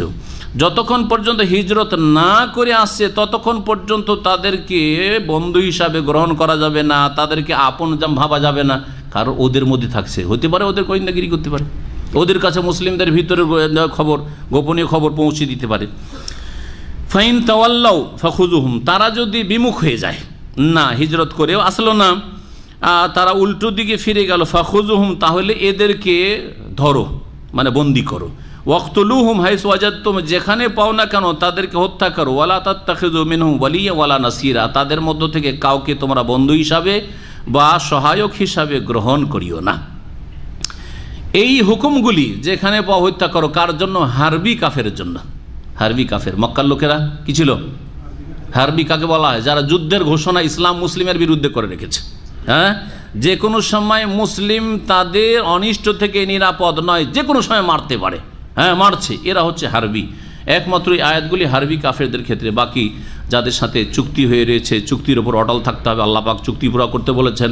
যদি সন্ধি হয়ে থাকে, এইরকমই যাদেরকে নিরাপত্তা দেশে দেওয়া হয়েছে, দেশের যে সংখ্যালঘু অমুসলিম নাগরিক রয়েছে, অথবা অমুসলিম থেকে ভিসা দিয়ে মুসলিম দেশে নিয়ে আসা হয়েছে, তাদের বিরুদ্ধে অস্ত্র ধারণ করা জায়েজ নয় যদি তারা অস্ত্র ধারণ না করে। সুতরাং এটা মনে করবে না যে কোরআনে কারিমে সব কাফেরকে মারতে বলা হয়েছে, না, একমাত্র সেই কাফেরকে মারতে বলা হয়েছে, ধরতে বলা হয়েছে যেই কাফের মুসলিমের রক্তের পিপাসু, মুসলিমকে খুন করতে চায়, হারবি, যুদ্ধের ঘোষণা করে। আল্লাহ রাব্বুল আলামিন তারপরে বলছেন, সময় আছে, আপনারা বিরক্ত হবেন না, আমাদের তাফসীর একটু লম্বাই হচ্ছে, অনেক নতুন ভাইরা হয়তো আসছেন, কিন্তু এই জন্য লম্বা হচ্ছে যে সূরা নিসা দীর্ঘ সময় চলতে আছে, আর আমার মাঝে মধ্যে বাইরের সফরগুলি হয়ে যাচ্ছে, যার ফলে যতক্ষণ টাইম আমরা পাচ্ছি ইনশাআল্লাহ তাআলা 3টার মধ্যে শেষ করে দেবো। তাহলে আমরা একটা কোর্সের মধ্যে, আর না হলে রমজান চলে আসবো, হয়তো সূরা নিসাই পার করতে পারবো না। আল্লাহ পাক রব্বুল আলামিন তাহলে কি বললেন? যে ওই সব লোকেরা যারা তোমাদেরকেও কাফের বানিয়ে দিতে চায়, হ্যাঁ, এবং তারা বিমুখ থাকে, তাদের বিরুদ্ধে অস্ত্র ধারণ করো, হ্যাঁ, তাদের সাথে কোনো রকমের সন্ধি চুক্তি নেই, তাদেরকে যেখানে পাও ধরো। তবে কাকে ধরবে না, কাকে হত্যা করবে না, এখন আল্লাহ পাক বয়ান করে দুই শ্রেণীর লোকের কথা বর্ণনা করেছেন। আগে সামনে দুই শ্রেণীর লোকের কথা বলছেন, যাদেরকে বন্দি করা বা যাদেরকে হত্যা করা জায়েজ নয় অথচ তারা অমুসলিম। ইল্লাল্লাযীনা ইয়াসিলুনা ইলা কওমিন বাইনাকুম ওয়া বাইনাহুম মিসাক, তবে ওই সব অমুসলিমরা, কাফেররা, যারা পৌঁছে যায় বা পৌঁছে গেছে এলা কওমিন, পৌঁছে যায় এলা কওমিন এমন এক সম্প্রদায়ের কাছে, বাইনাকুম ওয়া বাইনাহুম মিসাক, যাদের তোমাদের মাঝে আর তাদের মাঝে চুক্তি রয়েছে, এমন একটা দেশে অথবা এমন একটা গোত্রের কাছে গিয়ে আশ্রয় নিয়েছে, তাদের এলাকায় বাস করতে শুরু করেছে, যাদের সাথে তোমাদের সন্ধি চুক্তি আছে যে আমরা কেউ কারো ওপর হাত বাড়াবো না, ওদের কাছে গিয়ে মিশে গেছে, অথচ তারা হয়তো ইসলামের বিরুদ্ধে চক্রান্ত করেছে, কিন্তু তাদের মাঝে গিয়ে মিশে গেছে, তাদের বিরুদ্ধে অস্ত্র ধারণ করবে না। আউজাউকুম, এটা হচ্ছে এক শ্রেণীর লোক। আর এক শ্রেণীর লোক হচ্ছে আউজাউকুম হাসিরাত সুদুরহুম, অথবা তোমাদের কাছে এমন অবস্থায় লড়াইয়ের জন্য মুখামুখি হয়েছে, সামনে এসছে, হাসিরাত সুদুরহুম, যে তাদের অন্তর এই লড়াইয়ের ক্ষেত্রে সংকুচিত, অর্থাৎ মন চাই না যে মুসলিমদের বিরুদ্ধে লড়াই করব, কিন্তু তাদেরকে বাধ্য করে নিয়ে আসা হয়েছে। এই ক্ষেত্রে ইঙ্গিত করা হয়েছে রাসূলুল্লাহ চাচা আব্বাস রাদিয়াল্লাহু তাআলা আনহুর দিকে, আর নবী সাল্লাল্লাহু আলাইহি ওয়াসাল্লামের জামাত আবুল আস ইবনে রবি, এইরকমই বানু হাশেমের, হাশেম গোত্র, নবী সাল্লাল্লাহু আলাইহি ওয়াসাল্লামের বংশের বানু হাশেম গোত্রের কিছু যুবকদেরকে জবরদস্তি করে এই আবু জাহাল নিয়ে এসেছে যে তোরাকে অবশ্যই যেতে হবে, এই মক্কায় থাকতে দেবো না, তোরাকে আগে আগে লড়াই করতে হবে তোদের বংশের মোহাম্মদ, এই মোহাম্মদের বিরুদ্ধে সাল্লাল্লাহু আলাইহি ওয়াসাল্লাম। কিন্তু এরা এসে কাফেরদের তাঁবুতে ছিল, অস্ত্র ধারণ করেনি, তারা মাঠেও নামেনি লড়াই করতে, জান বাঁচাবার জন্য তারা এসে নিরুপায় হয়ে এখানে হাজির হয়েছিল। আর যেমনই একটু পরাজয় কাফেরদের দেখেছে, আব্বাস রাদিয়াল্লাহু তাআলা নবী সাল্লাল্লাহু আলাইহি ওয়াসাল্লাম জামাই, এরা নিজে থেকে ধরা দিয়ে দিয়েছে, অস্ত্র না ধরে নিজে থেকেই বন্দী হয়ে গেছেন যে আমরা ধরা দিয়ে দিই, এইরকম করেছিল। নবী করিম সাল্লাল্লাহু আলাইহি ওয়াসাল্লাম বললেন যে আব্বাস আমার চাচাকে হত্যা করবে না, আবুল আসকে হত্যা করবে না, এদের অন্তরে ঈমান, এরা ভিতরে ভিতরে অনেকের মতে এরা ভিতরে ভিতরে ইসলাম কবুল করে নিয়েছিল, কিন্তু তারা প্রকাশ করতে পারে, কারণ তাদের ধন সম্পদ ওখানে ছিল, সব কিছু ছেড়ে মুক্ত হয়ে আসতেও পারেনি, এইরকম অবস্থায় ছিল। নবী সাল্লাল্লাহু আলাইহি ওয়াসাল্লাম বললেন যে আমার চাচাকে এদেরকে মসজিদের খুঁটির সাথে বেঁধে দাও, রাত্রে খুব কষ্ট হচ্ছে, আব্বাস রাদিয়াল্লাহু তাআলা আনহুর আওয়াজ আসছে, কষ্ট ফিল করছেন, তিনি বললেন যে দেখো তো কী ব্যাপার, কি আওয়াজ আসছে, বলছে যে আপনার চাচা খুব কষ্ট পাচ্ছে যেন, বলছে একটু রশিটা একটু ঢিলা করে দাও যাতে করে একটু আরাম পায়। নবী করিম সাল্লাল্লাহু আলাইহি ওয়াসাল্লাম তাদের থেকে এবং সকলের কাছ থেকে মুক্তিপণ নিয়ে তাদের কাউকে হত্যা করে, বন্দি 70 জন যা বন্দি করে নিয়ে আসা হয়েছিল বদরের যুদ্ধে, সবগুলিকে কি করেছিলেন, মুক্তিপণ নিয়ে ছেড়ে দিয়েছেন, ফিদিয়া নিয়ে ছেড়ে দিয়েছিলেন সাল্লাল্লাহু আলাইহি ওয়াসাল্লাম। এরা হচ্ছে ওই শ্রেণীর লোক। আউজাউকুম হাসিরাত সুদুরহুম আন ইউকাতিলুহুম, তাদের অন্তর সংকুচিত অবস্থায় এসেছে কি ব্যাপারে, আন ইউকাতিলুকুম, তোমাদের বিরুদ্ধে যুদ্ধ করার ক্ষেত্রে, তোমাদের সাথে লড়াই করতে চায় না, মন চায় না তাদের। আও ইউকাতিলু কওমহুম, আর তার সাথে সাথে নিজের সম্প্রদায় কাফেরদের বিরুদ্ধে লড়াই করতে চায় না, এদিকেও না ওদিকেও না, মাঝামাঝি। ওরা এইরকম, ওরা মক্কার কাফেরদের বিরুদ্ধে লড়াই করতে চায় না, আর রাসূলুল্লাহ সাহাবায়ে কেরামদের বিরুদ্ধে লড়াই করতে চায় না। এইরকম যদি লোক হয় তাদেরকেও, তাদের ওপর হস্তক্ষেপ করিও না, তাদেরকে হত্যা করিও না। আল্লাহ পাক বলছেন ওয়ালাউ শা আল্লাহু লাসাল্লাতাহুম আলাইকুম, আল্লাহ পাক চাইলে ওদেরকে তোমাদের ওপর আধিপত্য দান করতেন। অন্তরের মালিক কে? আল্লাহ। এইরকম যারা নিরপেক্ষ, এইদিকে না, আমরা দেখো মক্কার কাফেরদের পক্ষ থেকে লড়বো না, আর মুহাম্মদ সাল্লাল্লাহু আলাইহি ওয়াসাল্লাম সাহাবী মদিনাবাসীদের পক্ষ থেকে আমরা লড়াই করতে পারবো না, কোনো দিকে আমরা যেতে পারবো না, আমরা এইদিকেও না ওইদিকেও না। আল্লাহ যদি এদের অন্তরে চাইতেন যে এই কথা ঢেলে দেব যে তোমরা কাফেরদের পক্ষ নিয়ে নাও, কারণ মেজরিটি তারা, আর মুসলিমদের বিরুদ্ধে লড়াই করতে শুরু করতো, তো সম্ভব ছিল কি ছিল না? ছিল। কিন্তু আল্লাহ পাক তাদের অন্তরে এই কথা দেননি। এই কথা আল্লাহ বলছেন, আল্লাহ যদি চাইতেন সৃষ্টিগতভাবে, তাহলে তোমাদের ওপর এই সব নিরপেক্ষ লোকদেরকে আধিপত্য দান করে দিতেন, আর তারাও ওদের হয়ে আবু জাহালের সঙ্গী হয়ে লড়াই করতে শুরু করতো, কিন্তু তারা তো করেনি এই কাজ। যখন এতটা করেছে, নিরপেক্ষ থেকেছে, তাহলে তাদেরকে এক লাঠি দিয়ে সবকে তাড়ায় না। যারা লড়াই করছে তোমাদের বিরুদ্ধে তাদেরকেও মারবে, আর যারা লড়াই করে নিরপেক্ষ তাদেরকেও মারবে, এটা সুবিচার হবে না। এটা হচ্ছে কোরআনের শিক্ষা। ফালাকাতালুকুম, তোমাদের উপর যখন আধিপত্য দান করতেন তখন অবশ্যই তারা তোমাদের বিরুদ্ধে লড়াই করতো। ফাইন ইতাজালুকুম ফালাম ইউকাতিলুকুম ওয়া আলকাউ ইলাইকুমুস সালাম, অতঃপর যদি তারা তোমাদের থেকে সরে দাঁড়ায়, এই ইতাজালা মানে সরে যাওয়া, হ্যাঁ, পৃথক হয়ে যায়, তোমাদের সামনে লড়াইয়ের জন্য আসলো না, তোমাদের থেকে সরে গেল। এক, তিনটি কথা আল্লাহ বলেছেন। ফালাম ইউকাতিলুকুম, তোমাদের বিরুদ্ধে তারা লড়াই করলো না, দূরে সরে গেল, তোমাদের বিরুদ্ধে মুসলিমদের বিরুদ্ধে লড়াই করলো না। তিন নম্বর হচ্ছে ওয়ালকাউ ইলাইকুমুস সালাম, আর তোমাদের সামনে তারা আত্মসমর্পণ করলো বা নিরাপত্তা কামনা করলো, নিরাপত্তা প্রার্থনা করলো, অর্থাৎ তারা সন্ধি, সালাম মানে হচ্ছে সন্ধি, সন্ধি করতে চাইল, দেখো আমরা তোমাদের ক্ষতি করো না, তোমরা আমাদের ক্ষতি করিও না, সন্ধি করতে চাইল, মিলেমিশে থাকতে চাই। ফামা জাআলাল্লাহু লাকুম আলাইহিম সাবিলা, এই শ্রেণীর লোকদের ওপর তোমাদের কোনো রাস্তা রাখেননি তাদের বিরুদ্ধে অস্ত্র ধারণের, মানে তাদেরকে হত্যা করতে পারবে না। আল্লাহ পাক এই কথা বললেন। এই আয়াতের তাফসীর একটু শোনাই আপনাদেরকে, আল্লামা ইবনে কাসির রাহমাতুল্লাহ আলাইহির তাফসীর থেকে। তিনি বলছেন সুম্মা ইস্তাসনা আল্লাহু মিন হাউলাই, আল্লাহ পাক প্রথম বর্ণনা করে দিলেন যে যারা হারবি, যুদ্ধের ঘোষণা করেছে ইসলাম মুসলিমদের বিরুদ্ধে, তাদের বিরুদ্ধে লড়াই করবে, যেখানে পাও তাদেরকে হত্যা করো। তারপরে বলছেন ইল্লাল্লাযিনা ইয়াসিলুনা ইলা কওমি বাইনাহুম মিসাক, এই যে আয়াতটি, আয়াত নম্বর কত, 90, তাই না, আয়াত নম্বর 90। আল্লাহ বলছেন এই ক্ষেত্রে যে বলছেন যে কার বিরুদ্ধে লড়াই করবেন, কার বিরুদ্ধে লড়াই করবেন না, আল্লাহ এই শিক্ষা দিচ্ছেন। একদল হচ্ছে কারা, ইল্লাল্লাযিনা লাজাউ ওয়া তাহাইয়াজু ইলা কওমি বাইনাকুম ওয়া বাইনাহুম মুহাদানা, এমন সম্প্রদায়ের কাছে গিয়ে আশ্রয় নিল যেই সম্প্রদায়ের সাথে তোমাদের সন্ধি চুক্তি হয়ে আছে, যে কেউ কারো বিরুদ্ধে লড়াই করবে না। ফাজআলু হুকমাকুম কা হুকমিহিম, তাদের হুকুমটা এদেরই হুকুম, মানে যেহেতু সন্ধি হয়ে আছে সম্প্রদায়ের, তাদের বিরুদ্ধে যেহেতু অস্ত্র ধরা যাবে না, ওদের কাছে গিয়ে আশ্রয় নিয়েছে, সুতরাং এদের বিরুদ্ধে অস্ত্র ধরে, ওদের দলই যেন শামিল তারা। এক, হুদাইবিয়ার সন্ধির সময় এইরকমই বিভিন্ন গোত্রের সাথে রাসূলুল্লাহ সাল্লাল্লাহু আলাইহি ওয়াসাল্লাম সন্ধি করে নিয়েছিলেন। যে গোত্র চেয়েছিল মুসলিমদের সাথে সন্ধি করেছিল, যেই গোত্র চেয়েছিল মক্কার কাফেরদের সাথে সন্ধি করেছিল, এই কাজটা করেছিলেন।